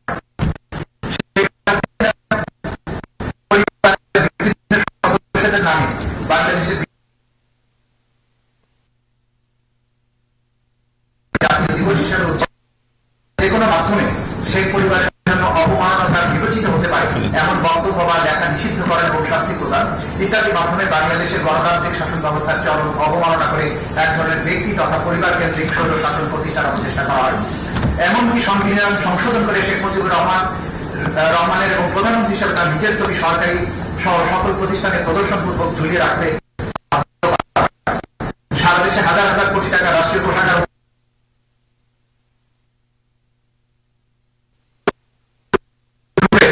শিশুদের সামনে উপস্থাপন করার উদ্দেশ্যে শিক্ষা প্রতিষ্ঠানে মুজিবের জন্ম মৃত্যুবার্ষিকী সহ বিভিন্ন দিবস পালনে বাধ্য করা, প্রতিকৃতি এবং মুরালের নামে মূর্তি স্থাপন, স্কুলের অ্যাসেম্বলিতে শেখ মুজিবের বন্দনা গাইতে শপথনামার পরিবর্তন, সকল অফিস আদালতে মুজিব কর্নার স্থাপনে বাধ্য করা, শেখ মুজিব সংক্রান্ত বই সকল প্রতিষ্ঠানে রাখতে বাধ্য করা, সরকারি শপথ নথি সংবলিত লোক স্থাপনে সরকারি আদেশ দ্বারা বাধ্য করা, শেখ পরিবারের বিভিন্ন সদস্যদের শত শত প্রতিষ্ঠান সহ রাস্তাঘাট, ব্রিজ, কালভার্টের নামকরণ, জন্ম মৃত্যু রদ্দ করা, অঙ্গন প্রতিযোগিতা, ক্রীড়া প্রতিযোগিতা সামনে পূজনীয় হিসাবে উপস্থাপনের চেষ্টা করা হয়। শেখ মুজিবুর রহমানের মূর্তি স্থাপন সহ মুজিব বন্দনায় রাষ্ট্রের 4,000 সকল প্রিন্ট এবং ইলেকট্রনিক মিডিয়ায় নিয়মিতভাবে মুজিব বন্দনা প্রকাশ এবং সম্প্রচার করতে বাধ্য করা হয়। মানে আমি এখন ঘটনা প্রবাহের দিকে চলে যাচ্ছি। I will jump up to page 95। আমরা আমি এখানে ঘটনা প্রবাহ 9 থেকে সামনের দিকে 5 প্যারাগ্রাফ নাম্বার 3.9 3রা আগস্ট 2024 সারা দেশে বিক্ষোভ মিছিল এবং ছাত্র আন্দোলনের 9 দফা দাবির পক্ষে এবং সাধারণ মানুষের উপর পুলিশ এবং ছাত্রলীগের নৃশংস হামলা এবং হত্যার প্রতিবাদে প্রায় প্রতিটি জেলার শহরে বিক্ষোভের রাজপথ উত্তাল হয়ে ওঠে। কোটা সংস্কার আন্দোলনের এই পর্বে শুধু শিক্ষার্থী নয়, শিক্ষক, অভিভাবক, আইনজীবী, সাধারণ মানুষ একসঙ্গে রাজপথে নেমে আসে। সবার মুখে এক স্লোগান, দাবি এক, দফা এক, পদত্যাগ। বৈষম্য বিরোধী ছাত্র আন্দোলনের ডাকে শনিবার রাজধানী সহ দেশের বিভিন্ন অঞ্চল হয়ে ওঠে বিক্ষোভ মিছিল। রাজধানীর আফতাবনগর, বাড্ডা, রামপুরা, বনশ্রী, মিরপুর 10, সায়েন্স ল্যাব সহ বিভিন্ন পয়েন্টে সকাল থেকে বিক্ষোভ শুরু হয়। পরে অনেক এলাকা থেকে খন্ড খন্ড বিক্ষোভ মিছিল নিয়ে শহীদ মিনারে জড়ো হতে থাকে ছাত্র জনতার ঢল নামে সেখানে। এছাড়া গাজীপুর, চট্টগ্রাম, কুমিল্লা, সিলেট, নোয়াখালী, বরিশাল, বগুড়া, রাজশাহী, ফরিদপুরে বিক্ষোভে যোগ দেন হাজারো মানুষ। এর মধ্যে অনেক জায়গায় পুলিশ বিক্ষোভকারীদের উপর দফায় দফায় হামলা চালিয়েছে। এই ঘটনায় কমপক্ষে এক ব্যবসায়ী শহীদ এবং 28 জন গুলিবিদ্ধ সহ 2 শতাধিক মানুষ আহত হয়েছেন। গাজীপুরে শ্রীপুরে গুলিবিদ্ধ হয়ে এক ব্যবসায়ী শহীদ হন। সেখানে পুলিশের হামলায় কমপক্ষে 23 জন গুলিবিদ্ধ, শতাধিক লোক আহত হয়েছেন। কুমিল্লায় ছাত্রলীগ যুবলীগের হামলায় 5 শিক্ষার্থী গুলিবিদ্ধ আহত হয়েছে। আন্দোলনকারী শিক্ষার্থীরা বেলা 11টার দিকে বিক্ষোভ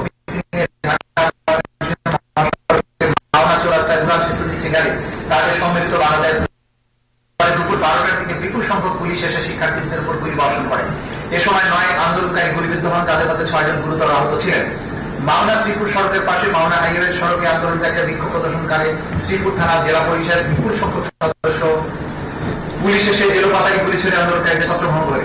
এ সময় পুলিশের গুলিতে জাহাঙ্গীর মুন্সি নামে এক লেপদোষক ব্যবসায়ী ঘটনাস্থলে শহীদ হন এবং 14 জন আন্দোলনকারী গুলিবিদ্ধ হন। ফরিদপুর সংঘর্ষে আহত হয় 15 জন। আমি প্রত্যেকটা ডিস্ট্রিক্টে এটাতে ওয়াইড স্প্রেড এন্ড সিস্টেম্যাটিক ছিল, গোটা বাংলাদেশ জুড়ে ছিল, সেগুলো সংক্ষিপ্ত বর্ণনা আমরা এখানে এনেছি। আমি নামগুলো করে যাচ্ছি কোন কোন জায়গায় কতজন মানুষ শহীদ হয়েছিলেন।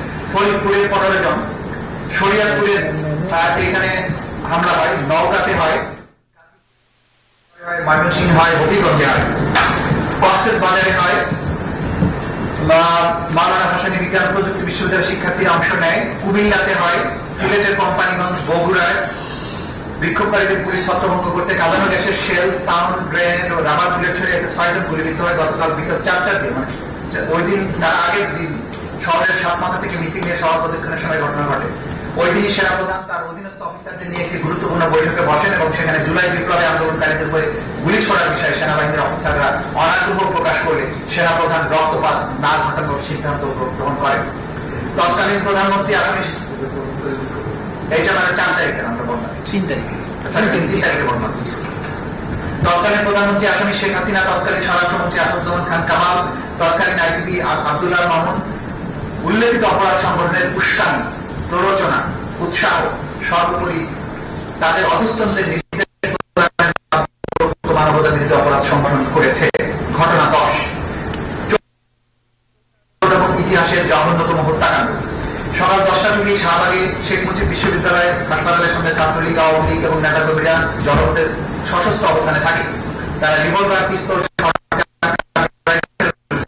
রড, রামদা, বিভিন্ন ধরনের দেশীয় অস্ত্র শস্ত্র নিয়ে অবস্থান নেয়।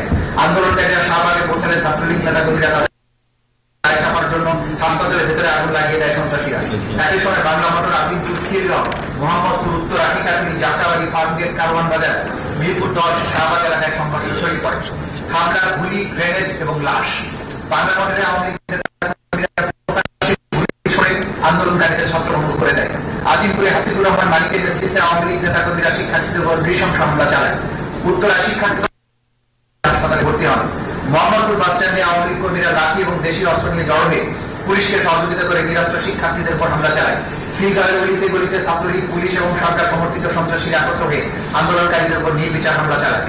সকাল 10টার পরে ধানমন্ডি 2 নম্বর সিটি কলেজ, সায়েন্স ল্যাব এলাকায় জড়ো হতে থাকে ইউল্যাব, স্ট্যাম্পফোর্ড, ঢাকা কলেজ, ইডেন মহিলা college, Dhanmondi ideal college, Dhaka city college, বীরশ্রেষ্ঠ মুন্সি আব্দুল কলেজ, বীরশ্রেষ্ঠ নূর মোহাম্মদ কলেজ সহ আশেপাশের বিভিন্ন সরকারি বেসরকারি শিক্ষা প্রতিষ্ঠানের শিক্ষার্থীরা পুলিশ, ছাত্রলীগ, যুবলীগ এবং আওয়ামী লীগের সমর্থিত নেতা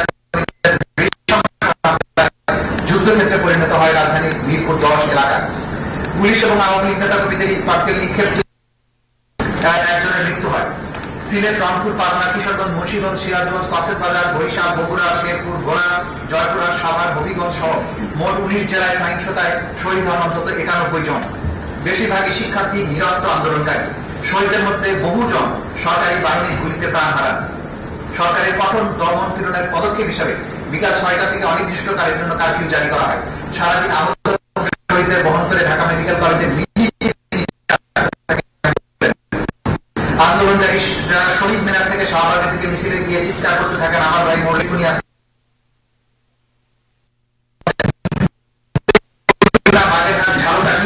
বরিশাল শহরের অধিকাংশ আইন শৃঙ্খলা বাহিনীর ছত্রছায়ায় আওয়ামী ক্যাডাররা সশস্ত্র আক্রমণ চালালে মারাত্মক জখমের শিকার হয়। তৎকালীন প্রধানমন্ত্রী আসামি শেখ হাসিনা, তৎকালীন স্বরাষ্ট্রমন্ত্রী আসাদুজ্জামান খান কামাল, তৎকালীন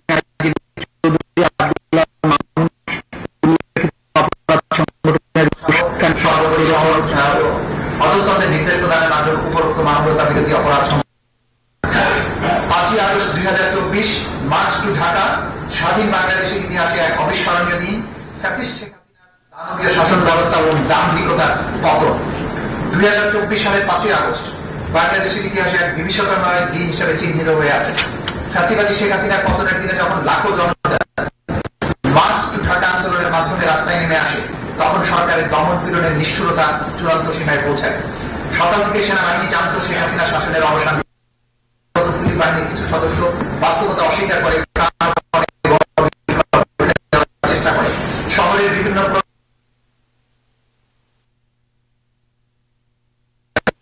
গুলি ছড়ে চারখানপুর, শাহবাগ, রামপুরা ব্রিজ, বাড্ডা, মিরপুর, আজমপুর, আশুলিয়া, গাজীপুর প্রতিটি স্থানে রক্তাক্ত লাশ ছড়িয়ে পড়তে থাকে, যাদের অধিকাংশ ছিল কিশোর বা শিক্ষার্থী। রাজধানীর চারখানপুরে গুলিতে 6 জন ছাত্র জনতা শহীদ হন। আশুলিয়াতে পুলিশের ভয়াবহতা চরমে পড়ছে। এখানে বহু সংখ্যক নিরীহ নিরস্ত্র মানুষকে হত্যা করা হয়। এর মধ্যে 6 জনকে যাদের ছিল পরবর্তীতে লাশ পুড়িয়ে দিয়ে বৈশাখীকতার চরম দৃষ্টান্ত স্থাপন করে। রিক্সা চালকে খুব কাছ থেকে গুলি করে হত্যা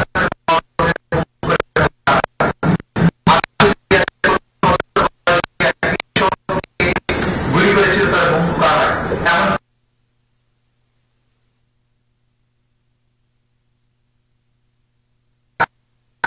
শহর জুড়ে বুলেটের বৃষ্টি চলছিল।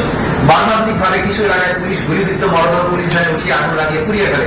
এমন বিপজ্জনক পরিস্থিতি তৈরি করে যাতে জনগণ ভেবে নেয়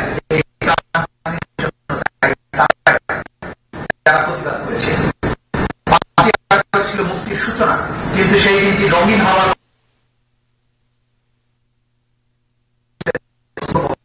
এই দিন শেষ স্বৈরাচারী শেখ হাসিনার নির্দেশে তার অনুগত পুলিশ বাহিনীর কিছু সদস্য, আওয়ামী লীগ, ছাত্রলীগ, আওয়ামী লীগের অঙ্গ সংগঠন সমূহের সশস্ত্র সন্ত্রাসীরা বিভিন্ন শহর এবং অঞ্চলে নিরীহ নিরস্ত্র করে নির্বিচারে হামলা চালালে শত শত মানুষ নিহত হয়, হাজার হাজার মানুষ গুরুতর হয়।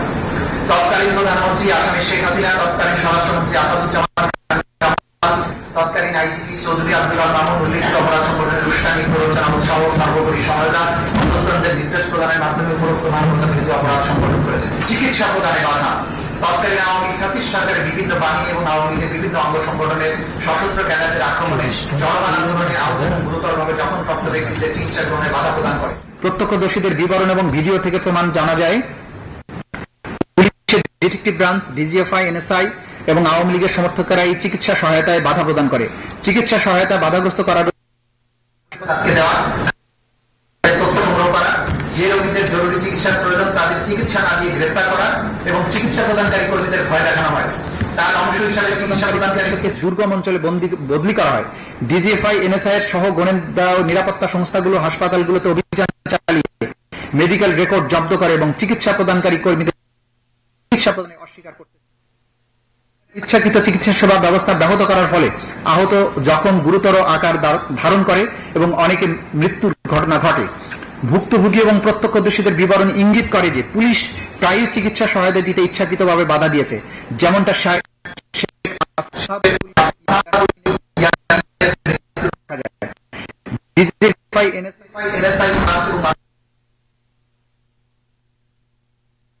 আঙ্গুলের ছাপ নেয়। এই প্রক্রিয়া ছাড়াই শনাক্ত নিরাপত্তা বাহিনী সহিংসতা প্রমাণ লুকাতে তারা চিকিৎসা ধ্বংস করে ফেলে। আহত বিক্ষোভকারীদের যথাযথ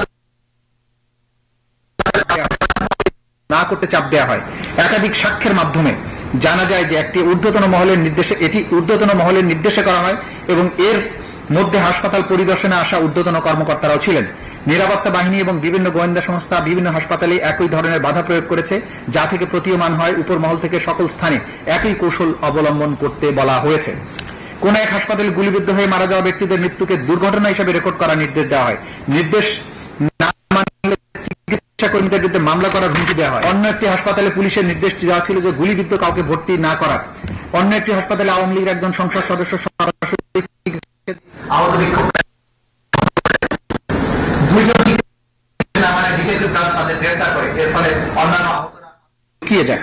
আরেক হাসপাতালে ডিজিএফআই এনএসআই এর সদস্যরা আহত বিক্ষোভকারীদের চিকিৎসা প্রদানকারী চিকিৎসকদের জেরা করে নাম ঠিকানা লিখে রাখে। একটা হাসপাতালে যেখানে বিক্ষোভকারীরা অজ্ঞাতনামা ব্যক্তি ফোন করে চিকিৎসা বন্ধ করতে হুমকি প্রদান করে। ছাত্রলীগ সমর্থকরা হাসপাতালে প্রবেশ পথে উপস্থিত থেকে অ্যাম্বুলেন্স অন্যান্য ব্যক্তিগত গাড়ি রিক্সা আটকে দিতে পুলিশকে সাহায্য করে, ফলে চাপের ফলে স্বাভাবিক চিকিৎসা সেবা ব্যাহত হয়। বিক্ষোভকারী বিশেষ করে যারা গুলিবিদ্ধ তারা বিভিন্ন চাপ ও ভয় প্রদর্শনের কারণে বেসরকারি পান। অন্য চিকিৎসক স্বাস্থ্যকর্মী নিজেদের জীবনের ঝুঁকি নিয়ে জরুরি ভিত্তিতে বিনা খরচে আহতদের চিকিৎসা দিয়েছেন, যার মধ্যে রাজধানীর ইবনে সিনা মেডিকেল কলেজ হাসপাতাল কৌশলে মহিলা ওয়ার্ডে তল্লাশি থেকে বাঁচার জন্য। নারী এবং শিশুদের প্রতি নিষ্ঠুরতা। তৎকালীন আওয়ামী ফ্যাসিস্ট সরকার বিভিন্ন বাহিনী এবং আওয়ামী লীগের বিভিন্ন অঙ্গ সংগঠনের রাজনৈতিক নেতাকর্মীদের মাধ্যমে চল আন্দোলনে নারী ও শিশুদের প্রতি নিষ্ঠুরতার দৃশ্য ফুটে ওঠে। নারী আন্দোলনকারীরাও নিরাপত্তা বাহিনী ও সশস্ত্র আওয়ামী লীগ কর্মীদের হামলা থেকে রেহাই পায়নি। ঢাকা বিশ্ববিদ্যালয় ইডেন কলেজে নারী শিক্ষার্থীদের উপর হামলার পাশাপাশি ঢাকার বিভিন্ন স্থানে যাত্রাবাড়ি, উত্তরা, ধানমন্ডি, মিরপুর, ঢাকার বাইরে সাভার, কুমিল্লা,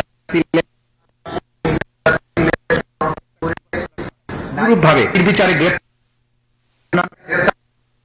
যাতে নারীরা বিক্ষোভে অংশগ্রহণ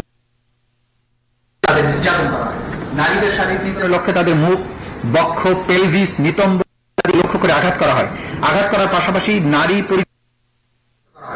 শারীরিক সহিংসতার পাশাপাশি নারীদেরকে বিক্ষোভকারী নারীদেরকে বেশ ভাষায় করা হয়। পুলিশ এবং আওয়ামী লীগ, ছাত্রলীগ সহ তাদের অঙ্গ সংগঠনের কর্মীরা নারী বিক্ষোভকারীদের ধর্ষণ হুমকি দেয়।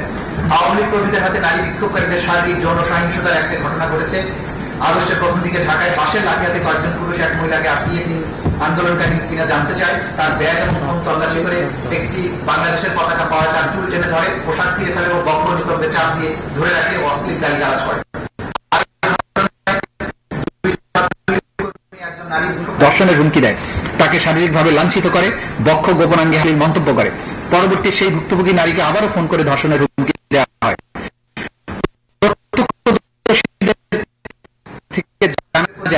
নারী বিক্ষোভকারীকে আক্রমণ করেছিল, যাদের মধ্যে দুজন শিক্ষার্থী ছিল, তাদের প্রথমে পুলিশের হস্তান্তর করা হয়। এই আন্দোলনে বিপুল সংখ্যক শিশু কিশোর সক্রিয়ভাবে অংশগ্রহণ করে, যাদের উচ্চ বিদ্যালয়, কলেজ, ধর্মীয় মাদ্রাসার শিক্ষার্থী, অল্প বয়সী শ্রমিকও ছিল। আবার কেউ রাস্তায় বিক্ষোভ। অপরদিকে রাজনৈতিকভাবে অসচ্ছল পরিবার থেকে আসা সদস্যদেরও দেখা গেছে, যাদেরকে আওয়ামী লীগ ব্যবহার করেছিল। আওয়ামী লীগ এই শিশুদের সহায়তা অর্থায়ন করেছে। ঢাকার আজিমপুর, যাত্রাবাড়ি, মিরপুর, বাড্ডা, ধানমন্ডি, ফার্মগেট, যাত্রাবাড়ি, মিরপুর, মোহাম্মদপুর, রামপুর আহত হওয়ার ঘটনা ঘটেছে। রাইফেল এবং সরকারের প্রাণঘাতী গুলি ব্যবহার করে শিশু বিক্ষোভকারীদের হত্যা করেছে। মোহাম্মদপুরে নির্বিচারে গুলি চালায়। এতে 17 বছরের বয়সী এক নিরস্ত্র শিক্ষার্থী মাথায় গুলিবিদ্ধ হয়ে 19 জুলাই শহীদ হয়। 18 জুলাই ধানমন্ডিতে শিশু পুলিশের গুলিবর্ষণে প্রায় 200 শরীরে বিদ্ধ হয়ে আভ্যন্তরীণ রক্তক্ষরণে মারা যায়। আর অনেক শিশু আজীবনের জন্য পঙ্গুত্ব বরণ করেছে। অনেক শিশু গুরুতর আহত হয়েছে। আওয়ামী লীগের সমর্থকদের গুলিতে 16 বছর বয়সী এক কিশোরের পায়ে গুলি লাগায় শেষ পর্যন্ত তার পা কেটে ফেলতে হয়। পুলিশের নির্বিচার গুলিতে ধাতব প্লেটের আঘাতে 17 বছরের কিশোরের উভয় চোখ অন্ধ হয়ে যায়। সবগুলো ঘটনা OSCHR এর প্রতিবেদন থেকে পাওয়া গেছে। শহীদদের মধ্যে খুবই অল্প বয়সী শিশু মায়ের সঙ্গে বিক্ষোভ মিছিলে গিয়েছিল বা ঘটনাস্থলের আশেপাশে দাঁড়িয়েছিল। নারায়ণগঞ্জে 6 বছর বয়সী একটি মেয়ে বাড়ির ছাদের উপর দাঁড়িয়ে বিক্ষোভ দেখার সময় মাথায় গুলিবিদ্ধ গ্রেফতার করে বিভিন্ন থানা, ডিটেকটিভ ব্রাঞ্চের কার্যালয় কিংবা কারাগারে প্রাপ্তবয়স্কদের সঙ্গে একই কক্ষে আটকে রাখা হতো। সেখানে তাদের নির্যাতন এবং অপদস্থ করা হতো। স্বীকারোক্তি আদায়ের লক্ষ্যে তাদের জবরদস্তিও করা হতো। তাছাড়া বেশ কয়েকজন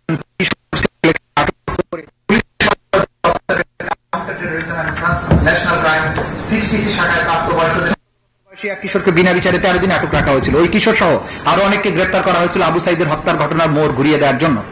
17 বছর বয়সী এক কিশোরকে পুলিশ কর্মকর্তা হত্যার দায় স্বীকার করানোর জন্য যাত্রাবাড়ি থানায় 2 দিন পুলিশ হেফাজতে নির্যাতন করেছিল। এরপর তাকে ডিটেকটিভ ব্রাঞ্চ কার্যালয়ে নিয়ে পুনরায় নির্যাতন করা হয়েছিল। আটক রাখার 3 দিন পরে এসে ওই কিশোরকে আদালতে বিচার রিমান্ডে রাখার নির্দেশ দেন। প্রাপ্তবয়স্ক বন্দীদের সঙ্গে রাখা হবে জেনেও। যদিও কিশোরের পক্ষে আইনজীবী আদালতের কাছে বলেছিলেন ভুক্তভোগী আসলে একজন শিশু। এই ঘটনাটি গণমাধ্যমের প্রচারের পরেও আরেক বিচারক কিশোরটিকে বিশেষ শিশু হেফাজতখানায় রাখার নির্দেশ দেন। সেখানে ওই কিশোর 6 আগস্ট পর্যন্ত আটক ছিল। জুলাই মাসের 15 তারিখ থেকে আগস্টের 5 তারিখ পর্যন্ত কমপক্ষে 13 জন নারীকে হত্যা করা হয়।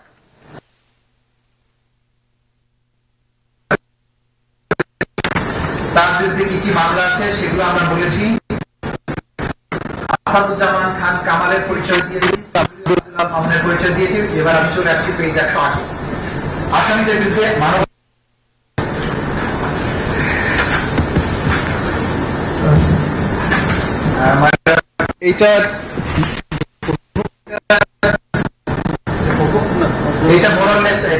আমি 110 অপরাধ সংগঠনে আসামিদের যৌথ দায় এবং ঊর্ধ্বতন অবস্থান, জয়েন্ট ক্রিমিনাল এন্টারপ্রাইজ এবং কমান্ড রেসপন্সিবিলিটি।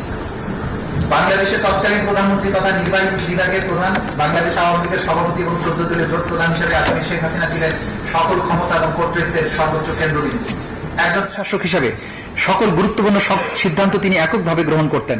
তার সকল রাজনৈতিক এবং প্রশাসনিক সিদ্ধান্ত বাস্তবায়ন এবং সমর্থনের মাধ্যমে অধীনস্থরা তাকে সন্তুষ্ট করে তার কৃপা দৃষ্টি লাভ করার জন্য সর্বদা সচেষ্ট থাকত।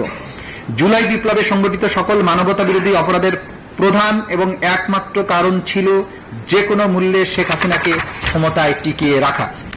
সেদিক থেকে বিবেচনা করলে জুলাই বিপ্লবে সংগঠিত অপরাধের নিউক্লিয়াস ছিলেন শেখ। অন্যান্য অপরাধীরা বিশ্বাস করছে যে শেখ হাসিনা ক্ষমতায় টিকে থাকলে তারাও টিকে থাকবে এবং সকল অপরাধ করা সত্ত্বেও তারা নিরাপদে থাকবে, আনুগত্যের জন্য পুরস্কৃত হবে। শেখ হাসিনা ছিলেন সকল অপরাধী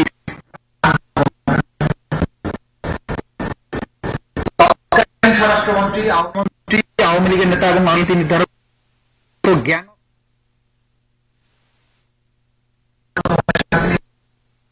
আসাদুজ্জামান খান কামালের নেতৃত্বাধীন কোর কমিটির বৈঠকে ধানমন্ডির বাসায় অনুষ্ঠিত হতো। স্বরাষ্ট্র আসামি আসাদুজ্জামান খান প্রধান হিসেবে আইন শৃঙ্খলা বাহিনীর অন্যতম নিয়ন্ত্রক এবং স্বরাষ্ট্রমন্ত্রী সহযোগী। আন্দোলন দমনে নিরস্ত্র ছাত্র জনতার উপর বিচারিক গুলি বর্ষণের হচ্ছে কিনা তা তারা সার্বক্ষণিকভাবে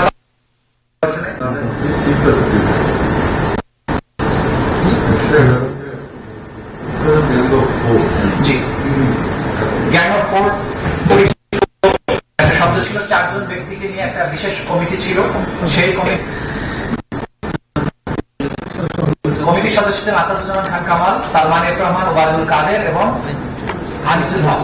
তারা বসে কোথায় আক্রমণ হবে, কাকে মারা হবে, কাকে ধরা হবে, এই প্ল্যান গুলো করবে। নিজনে থেকে গ্যাং অফ ফোর হবে।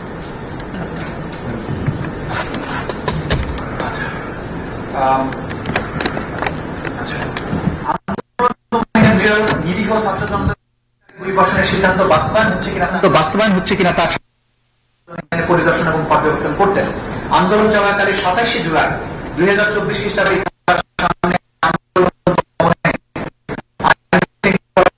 তদারকি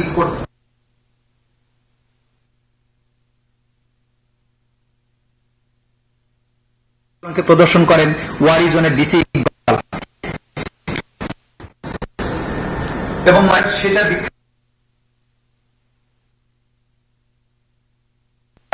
বাকি যায় না স্যার, এটাই তার আতঙ্কের বিষয়। এটা ছিল সেই প্রধানমন্ত্রী হিসেবে আসামি শেখ হাসিনা,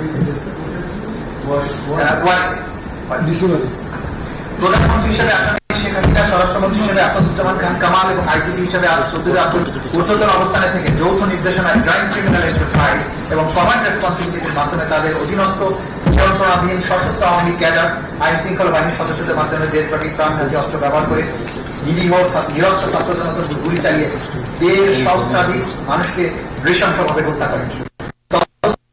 ঘটনা এবং প্রমাণাদির আলোকে ইন্টারন্যাশনাল ক্রাইমস ট্রাইব্যুনালস অ্যাক্ট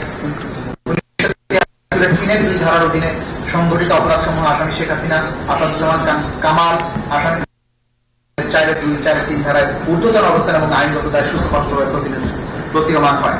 তদন্তে গৃহীত ব্যবস্থা মাইলেন আমি স্কেপ করে যাচ্ছি, এখানে লম্বা ব্যবস্থা আমরা কখন কি কি করেছি সেগুলো বলেছি। আমি চলে আসছি পেজ 114। আসামিদের কর্তৃক সংগঠিত সুনির্দিষ্ট পেজ 114। তদন্ত আসাদুজ্জামান খান কামাল, আসামি চৌধুরী আব্দুল আল মামুনের বিরুদ্ধে আরো অন্যান্য অভিযোগ ছাড়াও নিম্নলিখিত সুনির্দিষ্ট মানবতা বিরোধী অপরাধ সংগঠনের প্রাথমিক সত্যতা পাওয়া গেছে। সুনির্দিষ্ট অপরাধ: 14 জুলাই 2024 খ্রিস্টাব্দে গণভবনে আয়োজিত সংবাদ সম্মেলনে আসামি শেখ হাসিনার উস্কানিমূলক বক্তব্য প্রদান। এর প্রেক্ষিতে আসাদুজ্জামান খান কামাল, আসামি চৌধুরী আব্দুল আল মামুন সহ তৎকালীন সরকারের অন্যান্য ঊর্ধ্বতন কর্তৃপক্ষের প্ররোচনা, সহায়তা, সম্পৃক্ততায় তাদের অধীনস্থ নিয়ন্ত্রণাধীন আইন শৃঙ্খলা বাহিনীর সদস্য সশস্ত্র আওয়ামী সন্ত্রাসী কর্তৃক ব্যাপক মাত্রায় এবং পদ্ধতিগতভাবে নিরীহ নিরজনতার উপর আক্রমণের অংশ হিসাবে murder, attempt to murder, torture, inhuman acts করার অপরাধ সমূহ সংগঠনের প্ররোচনা, অ্যাবেটমেন্ট, উস্কানি, সহায়তা, সম্পৃক্ততা, অপরাধ সংগঠন প্রতিরোধে ব্যর্থতা, অপরাধ সংগঠনের জন্য দায়ী ব্যক্তিদের শাস্তি প্রদান না করা, ফেইলিয়ার টু পানিশ, এবং ষড়যন্ত্র করার অপরাধ যা আসামিদের জ্ঞাতসারে সংগঠিত। ঘটনাস্থল 1 গণভবন এবং সমগ্র বাংলাদেশ। ঘটনার তারিখ এবং সময় 14 জুলাই 2024 খ্রিস্টাব্দে 3 আগস্ট 2024। অপরাধের ধরন: হত্যা, নির্যাতন, টর্চার, অন্যান্য অমানবিক আচরণ। অভিযোগের বিবরণ: 2024 সালে সরকারদের যৌক্তিক এবং হিংসাত্মক বক্তব্য প্রদান করেন। বিশেষ নিরীহ নিরস্ত্র আন্দোলন ছাত্র জনতাকে রাজাকার সাহেবে আখ্যায়িত করে তাদের নির্মূলের প্ররোচনা দেন। উপরোক্ত উস্কানিমূলক ও হিংসাত্মক বক্তব্যের প্রেক্ষিতে ছাত্রলীগের সশস্ত্র সন্ত্রাসীরা ঢাকা বিশ্ববিদ্যালয় এলাকায় শান্তিপূর্ণ আন্দোলনকারীদের শিক্ষার্থীদের উপর হামলা চালায়। সেই সময় আসামি আসাদুজ্জামান খান কামাল, চৌধুরী আব্দুল আল মামুনের অধীনস্থ নিয়ন্ত্রণাধীন আইন শৃঙ্খলা রক্ষাকারী বাহিনীর সশস্ত্র ছাত্রলীগের সন্ত্রাসীদের বিরুদ্ধে কোনো ব্যবস্থা গ্রহণ না করে তাদেরকে উপরোক্ত অপরাধের সহায়তা করে। পরবর্তীতে আওয়ামী লীগের সাধারণ সম্পাদক ওবায়দুল কাদের সহ তৎকালীন সরকারের বিভিন্ন মন্ত্রী, এমপি,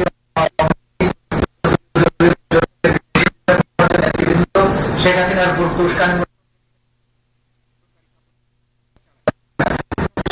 উপরোক্ত উস্কানিমূলক বক্তব্যের প্রেক্ষিতে তৎকালীন সরকারের স্বরাষ্ট্রমন্ত্রী আসাদুজ্জামান খান কামাল, তৎকালীন আইজিপি চৌধুরী আব্দুল আল মামুন তাদের অধীনস্থ আইন শৃঙ্খলা বাহিনীর সদস্যদের নিরীহ নিরস্ত্র আন্দোলনকারীদের উপর সশস্ত্র আক্রমণ চালানোর নির্দেশনা প্রদান করেন। এই সকল সশস্ত্র আক্রমণের ধারাবাহিকতায় 5 আগস্ট 2025 সহস্রাধিক অনেকে স্থায়ীভাবে অঙ্গহানি এবং অন্ধত্ব বরণ করা সহ চিরতরে পঙ্গু হয়ে যায়। আসামি শেখ হাসিনার উক্ত উস্কানিমূলক বক্তব্য উদ্বুদ্ধ হয়ে আসামি আসাদুজ্জামান খান কামাল, চৌধুরী আব্দুল আল মামুনের মতে তাদের অধীনস্থ নিয়ন্ত্রণাধীন আওয়ামী লীগ ও 14 দলীয় দল আইন শৃঙ্খলা বাহিনী বিভিন্ন হাসপাতালে গিয়ে আহতদের চিকিৎসা গ্রহণে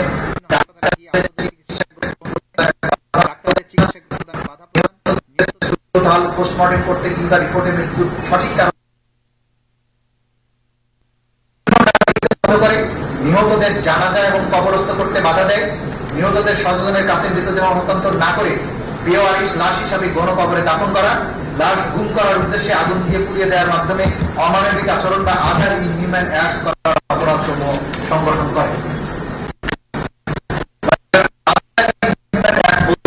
এই লাশ পুড়িয়ে দেওয়া, জানাজা করতে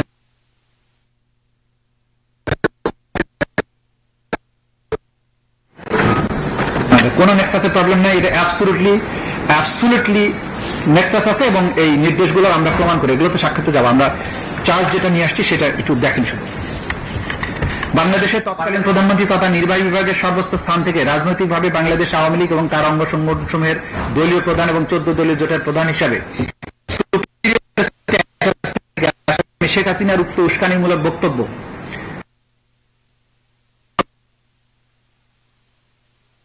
আসাদুজ্জামান খান কামাল, কোর কমিটি এবং গ্যাং অফ 4 এর সদস্য, পুলিশ প্রধান তৎকালীন আইজিপি চৌধুরী আব্দুল আল মামুন তাদের অধীনস্থ নিয়ন্ত্রণাধীন শৃঙ্খলা রক্ষাকারী বাহিনীর মাধ্যমে ঢাকা শহর থেকে শুরু হয়ে ব্যাপক মাত্রায় ওয়াইড স্প্রেড এবং পদ্ধতিগতভাবে সিস্টেমের সমগ্র দেশব্যাপী আন্দোলনরত নিরীহ নিরস্ত্র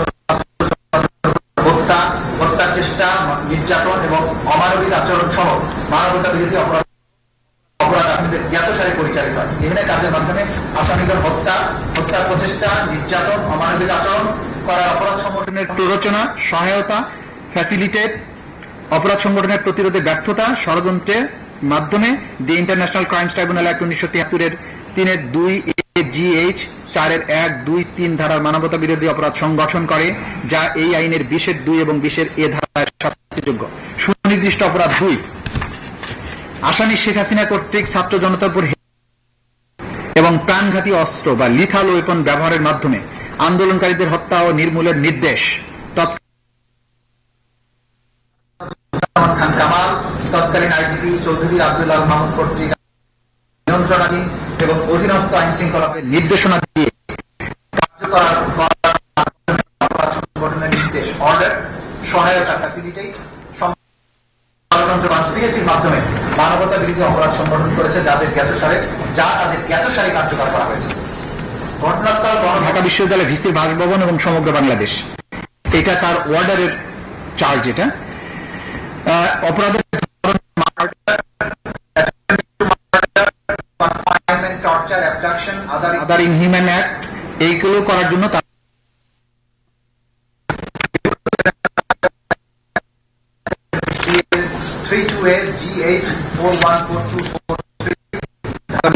অপরাধ, যা একই আইনের 20(2)(20) এ ধারায়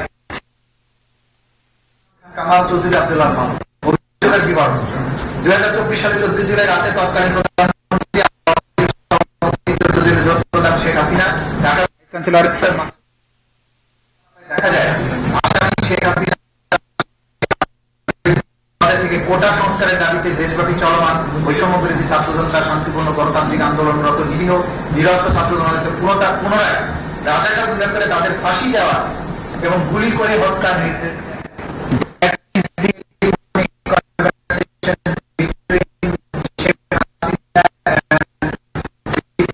ঢাকা ইউনিভার্সিটি মাসুদ কামাল 2014 প্রধান আসামি শেখ হাসিনা পুত্র ঢাকা দক্ষিণ সিটি কর্পোরেশনের তৎকালীন মেয়র শেখ ফজলুল তাপসের মধ্যে অনুষ্ঠিত আরেকটি ফোন আলাপ থেকে দেখা যায় আসামি শীর্ষে থেকে রাষ্ট্রের প্রধান নির্বাহী এবং ক্ষমতাসীন আওয়ামী লীগের দলীয় প্রধান হিসাবে কোটা সংস্কারের দাবিতে দেশব্যাপী চলমান বৈষম্য বিরোধী ছাত্র জনতার শান্তিপূর্ণ গণতান্ত্রিক আন্দোলন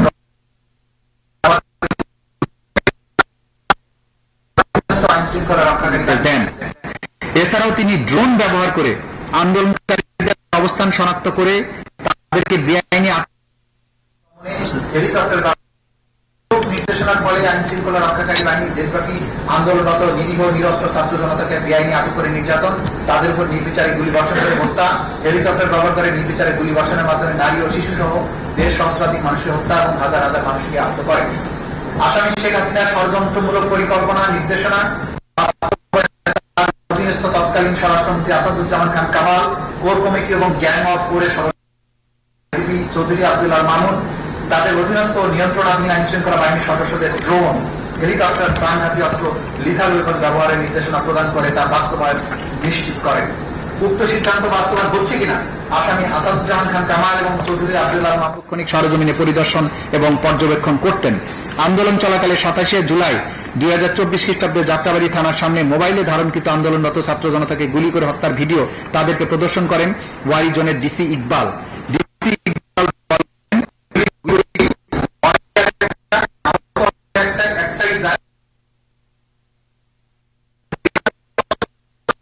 আসামিদের জ্ঞাতসারে এবং তাদের নির্দেশনায় দেশব্যাপী মানবতা বিরোধী অপরাধ সংঘটিত হয়েছে। এরই ধারাবাহিকতায় ড্রোন ব্যবহার করে নিরীহ নিরস্ত্র ছাত্র জনতার অবস্থান শনাক্ত করে তাদেরকে আটক করা হয়, নির্যাতন করা হয়, প্রাণঘাতী অস্ত্র বা লিথাল ওয়েপন ও হেলিকপ্টার ব্যবহার করে গুলি করে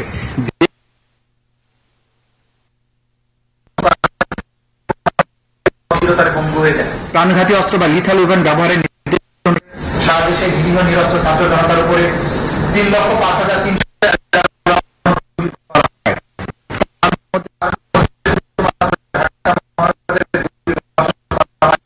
95,313 রাউন্ড।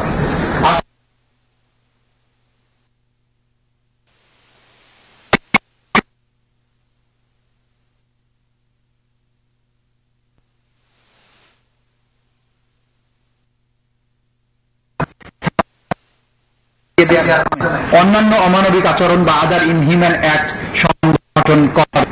বাংলাদেশের তৎকালীন প্রধানমন্ত্রী তথা নির্বাহী বিভাগের সর্বোচ্চ রাজনৈতিকভাবে বাংলাদেশ আওয়ামী লীগ এবং তার অঙ্গ সংগঠন সমূহের দলীয় প্রধান 14 দলীয় জোটের প্রধান হিসেবে ঊর্ধ্বতন অবস্থান বা সুপিরিয়র স্ট্যাটাসে থেকে শেখ হাসিনার ষড়যন্ত্রমূলক পরিকল্পনা সরাসরি নির্দেশনায় তৎকালীন স্বরাষ্ট্রমন্ত্রী আসাদুজ্জামান খান কামাল, পুলিশের আইজিপি চৌধুরী আব্দুল্লাহ মামুন তাদের অধীনস্থ নিয়ন্ত্রণাধীন আইন শৃঙ্খলা বাহিনীর মাধ্যমে ঢাকা শহর থেকে শুরু হয়ে ব্যাপক মাত্রায় ওয়াইড স্প্রেড এবং পদ্ধতিগতভাবে সিস্টেম্যাটিক সমগ্র বাংলাদেশ ব্যাপী আন্দোলনরত নিরীহ নিরস্ত্র ছাত্র জনতার উপর প্রাণ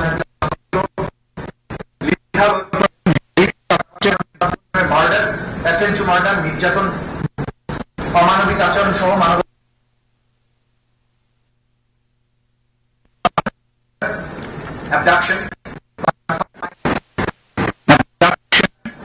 পরিকল্পিতভাবে অগ্নিসংযোগের মাধ্যমে রাষ্ট্রীয় সম্পদ ধ্বংস,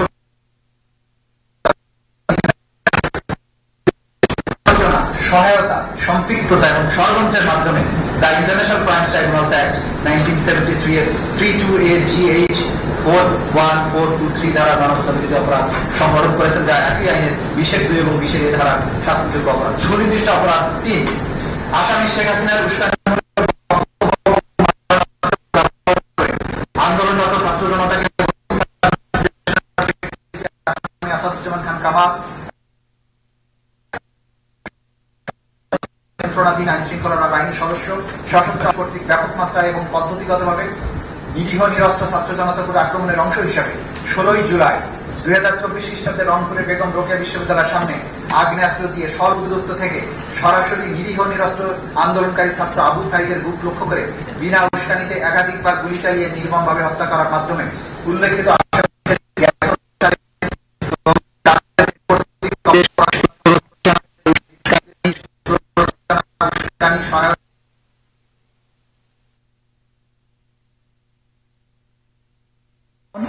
বেগম রোকেয়া বিশ্ববিদ্যালয় রংপুর 1 নম্বর গেটের সামনে ঢাকা রংপুর মহাসড়কের রোড ডিভাইডারের পশ্চিম পাশে আশপাশ এলাকা। ঘটনার তারিখ 14 জুলাই 2024 থেকে 16 জুলাই 2024 তারিখ। অপরাধের ধরন মার্ডার, মৃত্যুর প্রকৃত কারণ গোপন করার উদ্দেশ্যে সুরতহাল রিপোর্টে সংযোজন করা। এখানে আমি অ্যাড করতে চাই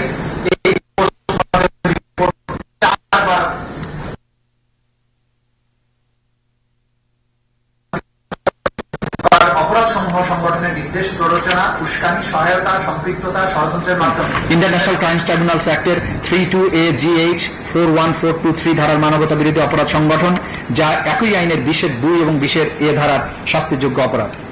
আসামি শেখ হাসিনা, আসাদুজ্জামান খান কামাল এবং চৌধুরী আব্দুল্লাহ মামুন। অভিযোগের বিবরণ: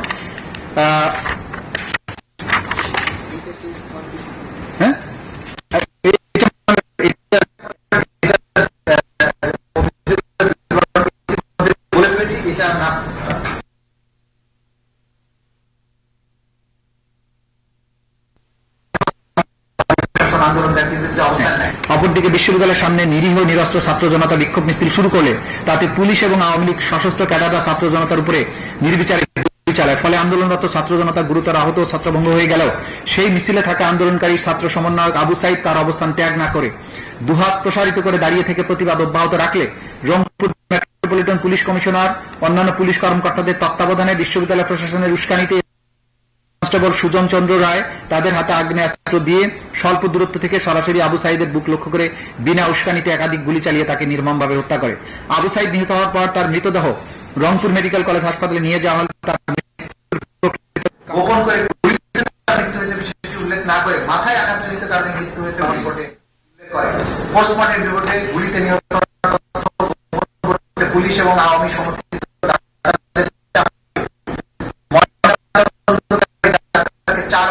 হত্যার জন্য দায়ী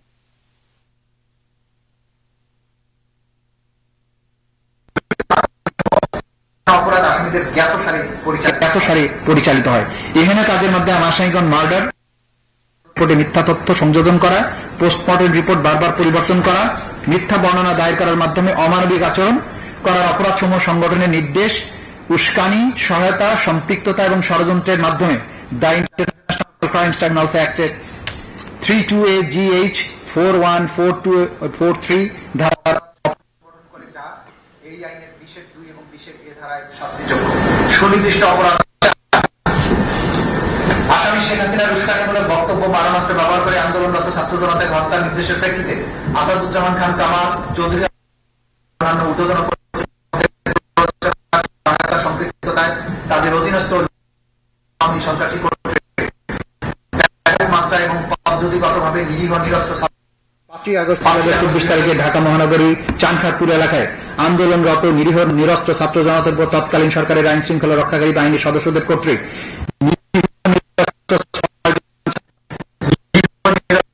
6 জন ছাত্র জনতাকে গুলি করে হত্যা করা হয়।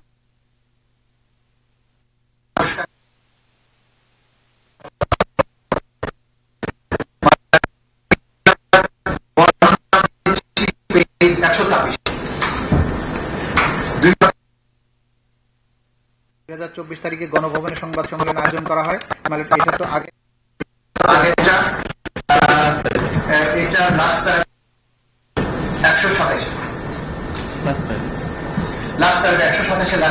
থেকে বৈষম্য বিরোধী ছাত্র জনতার আন্দোলনের কেন্দ্রীয় কমিটির মার্চ টু ঢাকা কর্মসূচি পালনের জন্য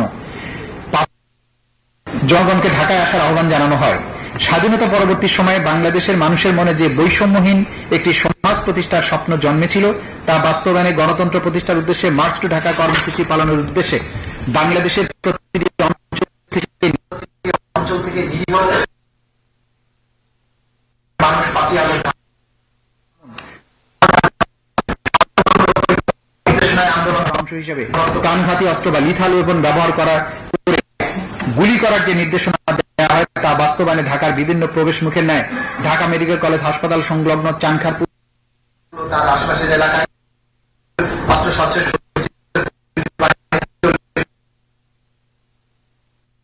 বাস্তবায়নের জন্য ডিএমপির তৎকালীন কমিশনার হাবিবের ওয়্যারলেস নির্দেশনার আলোকে যুগ্ম পুলিশ কমিশনার সুদীপ কুমার চক্রবর্তী ঘটনাস্থলে উপস্থিত অতিরিক্ত মোহাম্মদ আক্তারুল ইসলামের সরাসরি তত্ত্বাবধানে তার অধীনস্থদের নির্দেশ প্রদান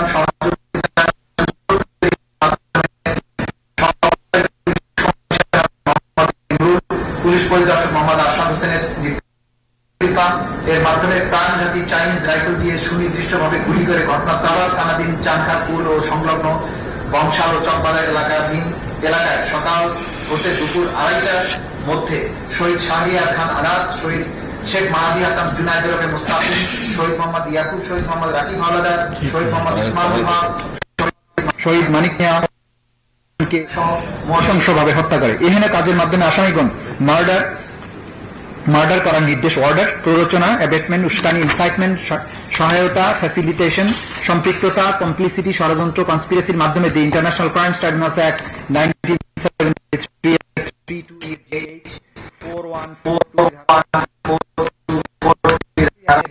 এবং 20 এ ধারায় শাস্তিযোগ্য। নির্দিষ্ট অপরাধ 5, আসামি শেখ হাসিনার উস্কানিমূলক বক্তব্য এবং মারণাস্ত্র ব্যবহার করে আন্দোলনরত ছাত্র জনতাকে হত্যা নির্দেশনার প্রেক্ষিতে আসামি আসাদুজ্জামান খান কামাল এবং আসামি চৌধুরী আব্দুল আল মামুন সহ তৎকালীন সরকারের অন্যান্য ঊর্ধ্বতন কর্তৃপক্ষের প্ররোচনা, সহায়তা এবং সম্পৃক্ততায় তাদের অধীনস্থ এবং নিয়ন্ত্রণাধীন আইন শৃঙ্খলা বাহিনীর সদস্য সশস্ত্র আওয়ামী সন্ত্রাসী কর্তৃক ব্যাপক মাত্রায় পদ্ধতিগতভাবে নিরস্ত্র ছাত্র জনতা আক্রমণের অংশ হিসেবে 5 আগস্ট 2024 ঢাকার আশুলিয়া থানার সামনে এবং নিরস্ত্র ছাত্র জনতার উপর তৎকালীন সরকারের আইন শৃঙ্খলা রক্ষাকারী বাহিনীর সদস্যদের কর্তৃক নিরীহ নিরস্ত্র 6 জন ছাত্র জনতাকে গুলি করে মৃতদেহ 5 জনের অবস্থায় আগুন দিয়ে পুড়িয়ে দেওয়ার অপরাধ, যা আসামিদের জ্ঞাতসারে সংঘটিত হয়েছে। উক্তরূপ হত্যার নির্দেশ, প্ররোচনা, উস্কানি, সহায়তা, সম্পৃক্ততা, ষড়যন্ত্র এবং অন্যান্য অমানবিক আচরণ করার মাধ্যমে মানবাধিকার বিরোধী অপরাধ সংগঠন।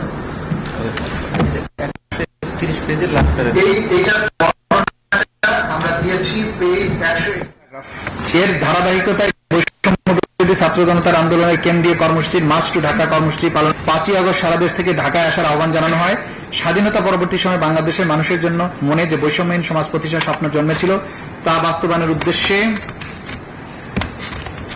গণতন্ত্র প্রতিষ্ঠার উদ্দেশ্যে মার্চ টু ঢাকা কর্মসূচি পালনের উদ্দেশ্যে বাংলাদেশের প্রতিটি অঞ্চল থেকে নিরীহ, শান্তিপ্রিয়, মুক্তিকামী মানুষ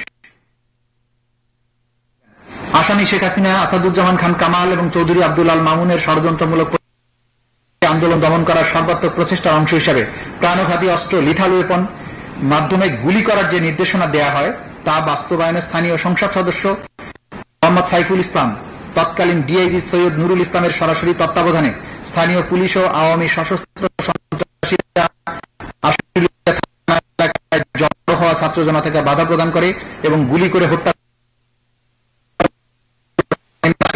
আসামিদের পূর্বের নির্দেশের ধারাবাহিকতায় আশুলিয়া থানার আশেপাশে পুলিশ এবং আওয়ামী সশস্ত্র সন্ত্রাসীরা রাইফেল, শটগান, এসএমজি সহ নানা ধরনের আগ্নেয়াস্ত্র সজ্জিত হয়ে বিজয় উল্লাসরত সাধারণ ছাত্র জনতাকে বেপরোয়া গুলি করে শহীদ সাজ্জাদ হোসেন সজল, শহীদ আসবুর, শহীদ চান্দিল মাহমুদ সুজয়, শহীদ বায়েজিদ বোস্তামি, শহীদ আবু মোট 5 জনকে হত্যা করে এবং 1 জনকে গুলি করে আহত করে। এর মানে বিকাল 4টা থেকে এবং আওয়ামী সন্ত্রাসীরা শহীদ হওয়া 5 জন যথাক্রমে শহীদ সাজ্জাদ হোসেন সজল, শহীদ আসবুর, শহীদ তানজিল মাহমুদ সুজয়, শহীদ বায়েজিদ বোস্তামি, শহীদ আবু এবং 1 জনকে জীবিত ও গুরুতর আহত অবস্থায় একটি প্যাডেল ভ্যানে হাত পা ধরে নিক্ষেপ করে একত্রিত করে। তারপর প্যাডেল ভ্যান থেকে 5 জনের মৃতদেহ এবং 1 জনকে জীবিত ও গুরুতর আহত অবস্থায় আরেকটি পুলিশের পিকআপ ভ্যানে উঠিয়ে উক্ত মৃত এবং জীবিত দেহগুলোকে পেট্রোল ঢেলে আগুন ধরিয়ে দেয়। গুরুতর ব্যক্তিকে হাত পা নাড়াতে দেখলেও নিষ্ঠুর এবং বর্বর পুলিশ তাকে উদ্ধার না করে বা চিকিৎসার ব্যবস্থা না করে আরো জ্বালানি কাঠ আগুনে নিক্ষেপ করে এ অঙ্গারে পরিণত করে, যা আসামিদের জ্ঞাতসারে পরিচালিত হয়েছে বলে সহজে অনুমান। এহেন কাজের মাধ্যমে আসামিগণ মার্ডার, টর্চার, মৃত ও জীবিত মানুষকে আগুন লাগিয়ে পুড়িয়ে অমানবিক আচরণ করার অপরাধ সমূহ সংগঠনের নির্দেশনা, উস্কানি, সহায়তা, সম্পৃক্ততা এবং ষড়যন্ত্রের মাধ্যমে the international crimes tribunals act 4142443 ধারা মানবতা বিরোধী অপরাধ সংগঠন, যা একই আইনের 20(2) এবং 20(a) ধারার অপরাধ ধারায় শাস্তিযোগ্য। যেহেতু জুলাই 2024 বিপ্লব চলাকালে তৎকালীন প্রধানমন্ত্রী আওয়ামী লীগ সভাপতি শেখ হাসিনা, স্বরাষ্ট্রমন্ত্রী আসাদুজ্জামান খান, আইজিপি চৌধুরী আব্দুল্লাহ মামুন, তার মন্ত্রী পরিষদের সদস্যবৃন্দ, সংসদ সদস্যবৃন্দ, আওয়ামী লীগ, যুবলীগ, ছাত্রলীগ, তাদের অঙ্গ জোটের নেতৃবৃন্দ, তৎকালীন আইন শৃঙ্খলা বাহিনী ভাবে দলগতভাবে দেশব্যাপী নিরস্ত্র মানুষের উপর আক্রমণের মাধ্যমে যে মানবতা বিরোধী অপরাধ সংগঠন করে তা দেশি বিদেশি পত্র-পত্রিকা, গণমাধ্যম হয়েছে এবং মন্ডলে সর্বজন বিদিত। তদুপরি উক্ত অপরাধসমূহ জাতিসংঘ সহ বিভিন্ন আন্তর্জাতিক সংস্থা কর্তৃক অনুসন্ধানে প্রমাণিত। উপরোক্ত অপরাধসমূহ কমন নলেজ ও জুডিশিয়াল নোটিশ হিসেবে গ্রহণ করার এখতিয়ার ইন্টারন্যাশনাল ক্রাইমস ট্রাইব্যুনালস অ্যাক্ট 1973 1903 ধারার অধীনে আন্তর্জাতিক অপরাধ ট্রাইব্যুনালের রয়েছে। যেহেতু আওয়ামী লীগ, যুবলীগ, ছাত্রলীগ সহ তাদের অঙ্গ সংগঠন এবং 14 দলীয় জোট রাজনৈতিক সিদ্ধান্ত নিয়ে নিরীহ নিরস্ত্র ছাত্র জনতার উপরে যে মানবতা বিরোধী অপরাধ সংগঠন করেছে তাদেরকে ক্রিমিনাল অর্গানাইজেশন বা অপরাধী সঙ্গে গণ্য করার শামিল। যেহেতু তদন্ত প্রতিবেদন, দালিলিক এবং মৌখিক সাক্ষ্য প্রমাণ পড়ে আসামিদের বিরুদ্ধে জুলাই বিপ্লব চলাকালে 14 জুলাই থেকে শুরু হয়ে 5 আগস্ট 2024 খ্রিস্টাব্দ পর্যন্ত বাংলাদেশের সংগঠিত মানবতা বিরোধী অপরাধের অংশ, যা international crimes tribunals act 1973 32AGH 41424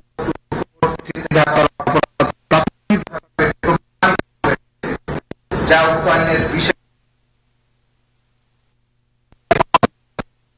এবং ব্যাপক মাত্রায় নিরীহ নিরস্ত্র ছাত্র জনতার বা সিভিলিয়ান পপুলেশনের উপরে সংগঠিত মানবতা বিরোধী অপরাধের অংশ, সেহেতু আত্ম মামলার বিষয়বস্তু মাননীয় ট্রাইব্যুনালের এখতিয়ারাধীন বিধায় এই বিচার নিষ্পত্তি করার ক্ষমতা মাননীয় ট্রাইব্যুনালে রয়েছে। এমত অবস্থায় প্রার্থনা মাননীয় আন্তর্জাতিক অপরাধ ট্রাইব্যুনাল ন্যায় বিচারের স্বার্থে ইন্টারন্যাশনাল ক্রাইমস ট্রাইব্যুনালস অ্যাক্ট 1973 9(1) ধারায় আনুষ্ঠানিক অভিযোগ বা ফরমাল চার্জ সম্বলিত আবেদন গ্রহণ ক্রমেতা আমলে বা কগনাইজেন্সে নিয়ে পলাতক আসামি শেখ হাসিনার পিতা মৃত শেখ মুজিবুর রহমান, মাতা মৃত ফজিলাতুন্নেছা, টুঙ্গিপাড়া, গোপালগঞ্জ, আসামি আসাদুজ্জামান খান কামাল, পিতা আশরাফ আলী খান, মাতা আকরামুন্নেছা, ঠিকানা মণিপুরি পাড়া, তেজগাঁও, ঢাকা, আসামি চৌধুরী আব্দুল্লাহ মামুন, মাতা পিতা মৃত আব্দুল মান্নান চৌধুরী, মাতা জিন্নাতুন্নেছা চৌধুরী, গ্রাম শ্রীহাই, থানা সাল্লা, সুনাম, বর্তমান ঠিকানা ইস্কাটন, স্বপ্নধারা, রমনা, ঢাকা। এদের বিরুদ্ধে যথাযথ 2(2)(a) ধারার মধ্যে সর্বোচ্চ শাস্তি অথবা মাননীয় ট্রাইব্যুনাল এরূপ বিবেচনা করবেন সেরূপ আদেশ দানে আজ্ঞা হয়। আইনের এর ধারা মোতাবেক আসামিদের সম্পত্তি বাজেয়াপ্ত করে ক্ষতিগ্রস্তদের অনুকূলে অর্পণ করার আদেশ দানের আজ্ঞা। পলাতক আসামি আসাদুজ্জামান খান কামাল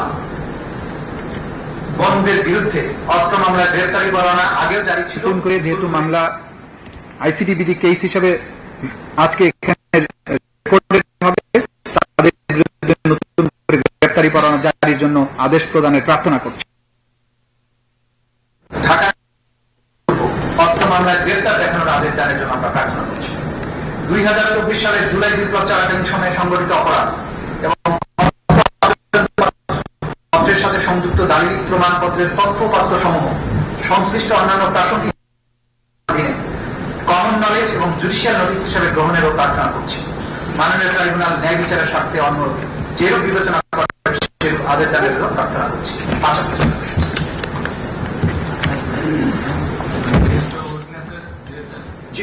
আমরা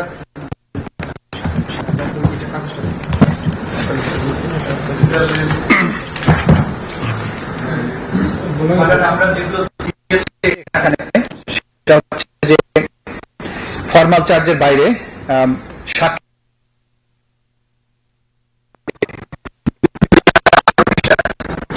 দালিলিক প্রমাণ দিয়েছি 8 ভলিউমে 4005 পৃষ্ঠায়। শহীদদের তালিকা দিয়েছি আমরা 10 খণ্ডে, সেখানে মোট পেজ হচ্ছে 8747 পৃষ্ঠা।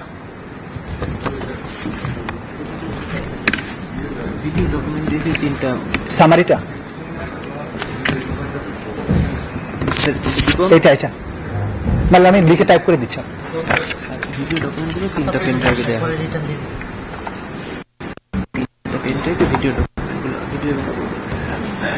আর যে সমস্ত ভিডিও এবং অডিও ডকুমেন্টস যথাযথ প্রক্রিয়ায় দাখিল করেছি, পেন ড্রাইভের মাধ্যমে, সিডির মাধ্যমে, সেগুলো আমরা দাখিল করেছি প্লে করে, যেহেতু ডিজিটাল এভিডেন্স এখানে প্রদর্শন করা যাবে, সেগুলো আমরা প্রদর্শনের বাসু ট্রাইব্যুনালে আমরা জমা দিয়েছি। এবং আলামত সমূহ, যে বুলেটস, পিলেটস, রক্তমাখা জামা কাপড় যা কিছু আছে সবকিছু আমরা নিয়ে এসেছি, সবকিছুই আদালতে উপস্থাপন করা হবে।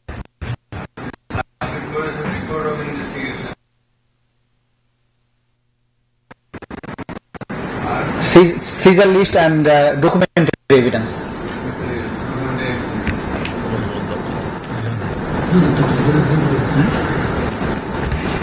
Much obliged.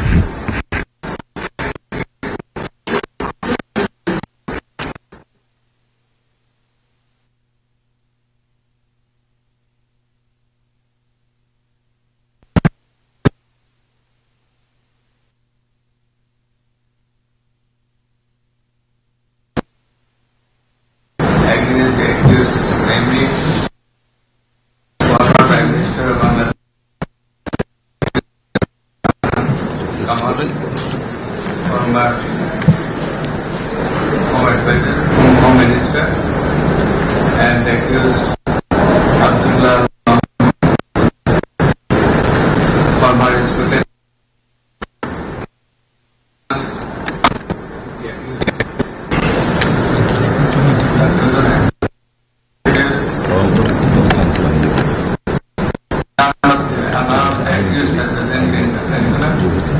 Since today,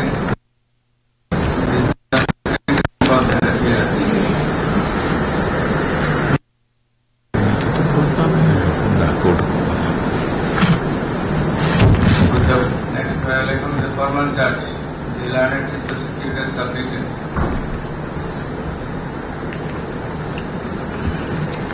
the report of investigation, seized materials and documents inclusive of the seizure list not subject to disclosure. statement of witness. and the statement of witnesses.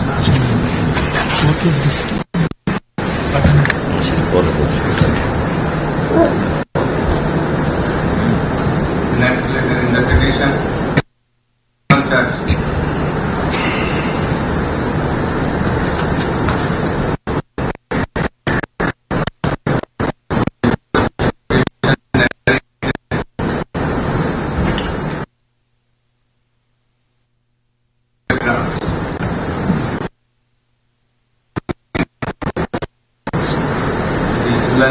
Akas Movement 2024, and also beyond that, he reminisced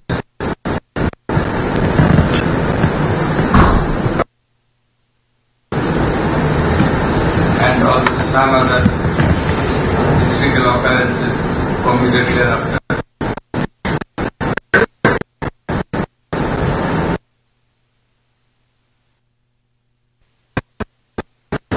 How Shakla Chandra occurrence did take place. The Vidya Massacre did take place.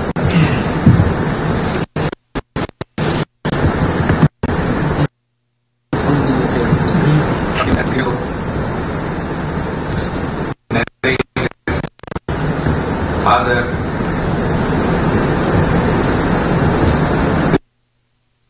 activities before and prior to the movement of July-August 2024. The learned prosecutor made a threadbare description of the backdrop of the acts complained of.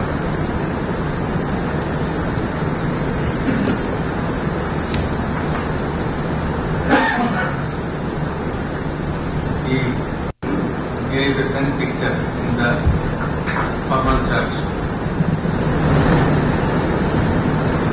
as to how the occurrences as a list take place on different dates at different places. Superior commandment of the supreme authority, minister, as well as the Home Minister and the Inspector General of Police.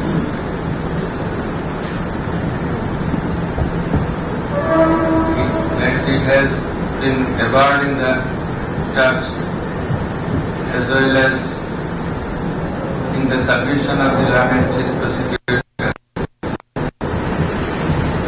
how, as narrated therein,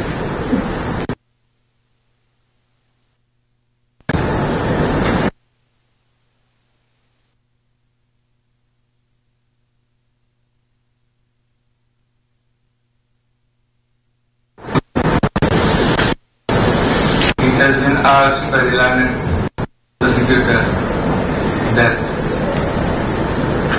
the accused committed by participation by the superior commandment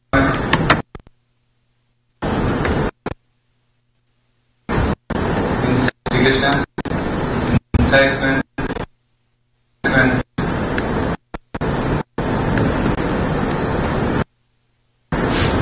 and facilitation.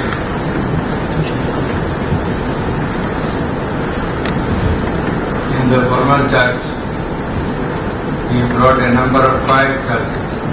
5 or 6? 5. Number 5 charges.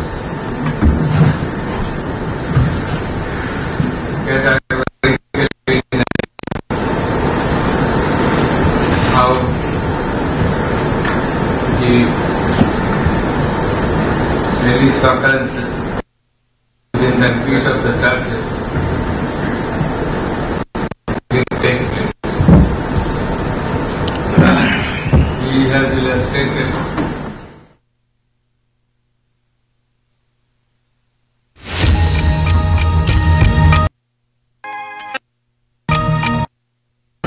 how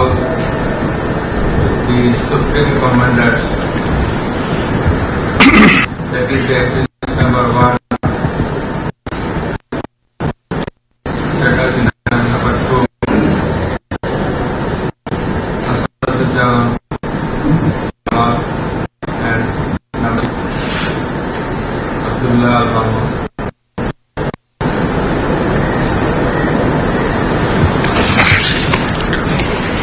Directed forces, law enforcing agencies, and their party activists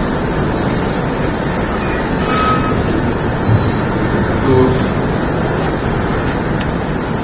use the struggling people,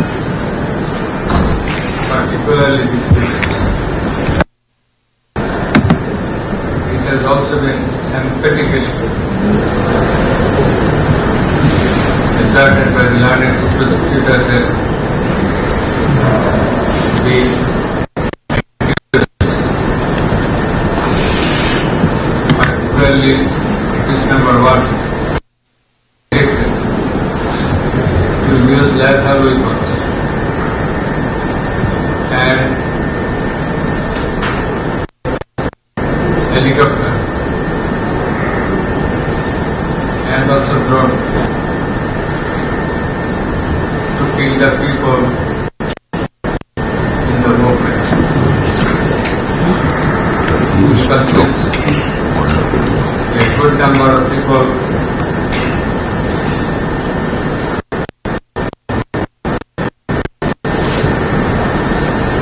were killed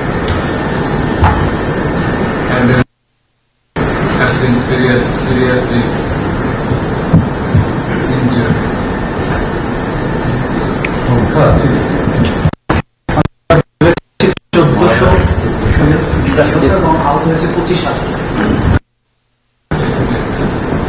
In support of the numbers, we have submitted the documents as well.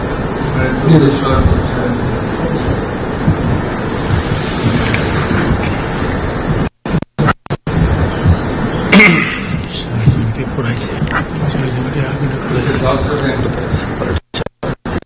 submitted by the learner. It is also been stated by the learned prosecutor how the investigation of the alleged acts have been carried out, how the tough investigation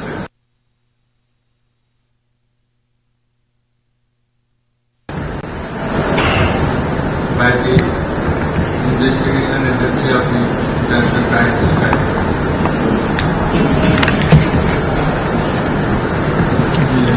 In conclusion, it has been asked by the learned prosecutor that the acts narrated in the formal charge, inclusive of the report of investigation, ostensibly constituted no offenses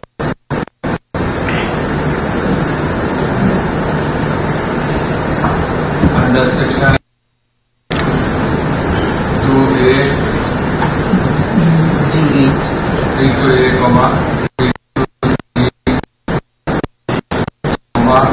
32H, 43.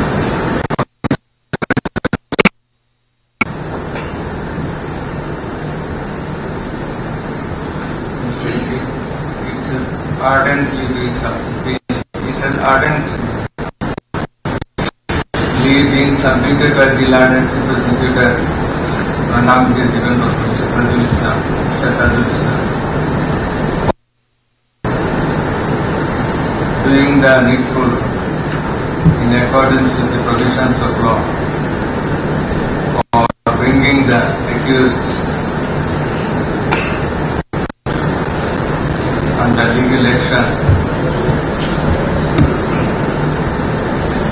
by under legal action. next parallel that accused, amongst the accused,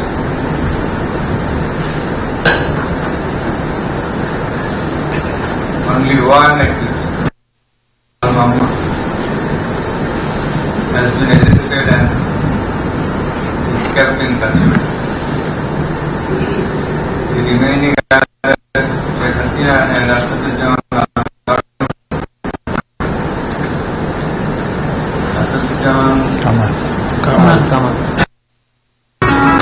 are yet to be arrested.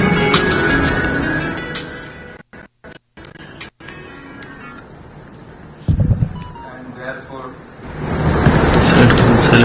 warrant of arrest afresh is required to be issued against them.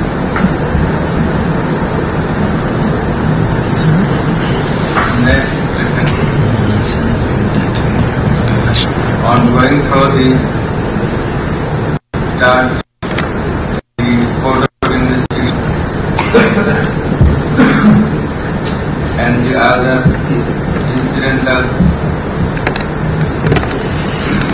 documents and materials, that is evidences, supplied, and also in consideration of the submissions of the learned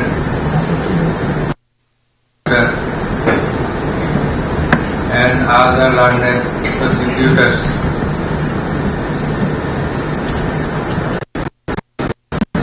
and also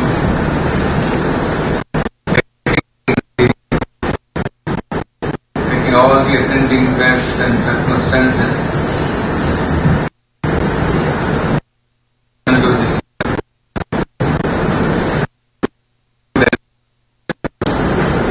If an honest case is established against the accused,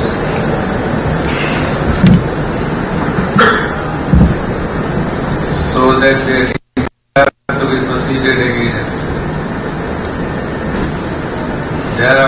Whereupon, we do hereby take cognizance of the offences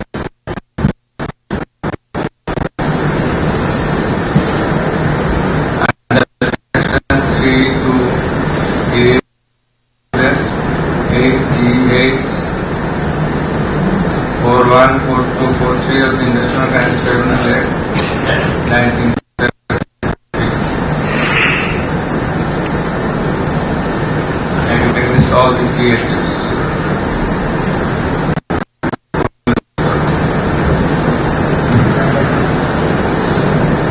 And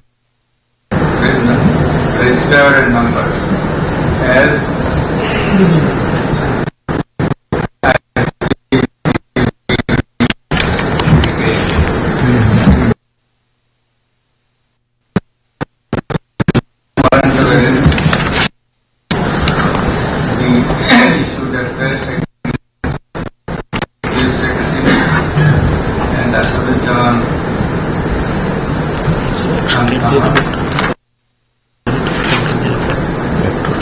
fixing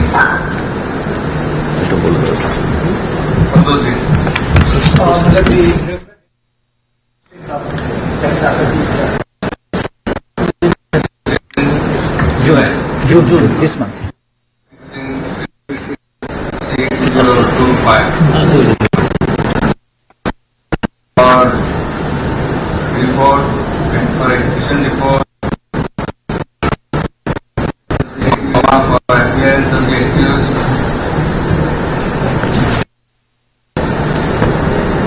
and also for protection. Next let the warrant of arrest, the copy of this order be transmitted to the Inspector General of Police for doing the needful for causing arrest of the accused, absconding accused, for causing arrest of the absconding accused and his end. Next. Mr. to the report.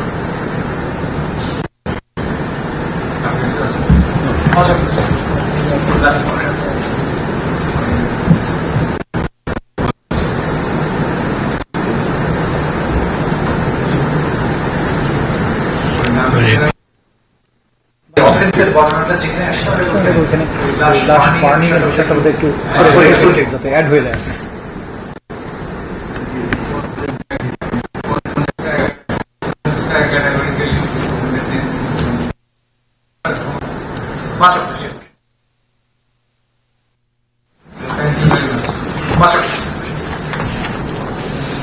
I am grateful to one of our large member of this tribe. তার কষ্ট, শারীরিক কষ্ট সত্ত্বেও উনি I am very much obliged to his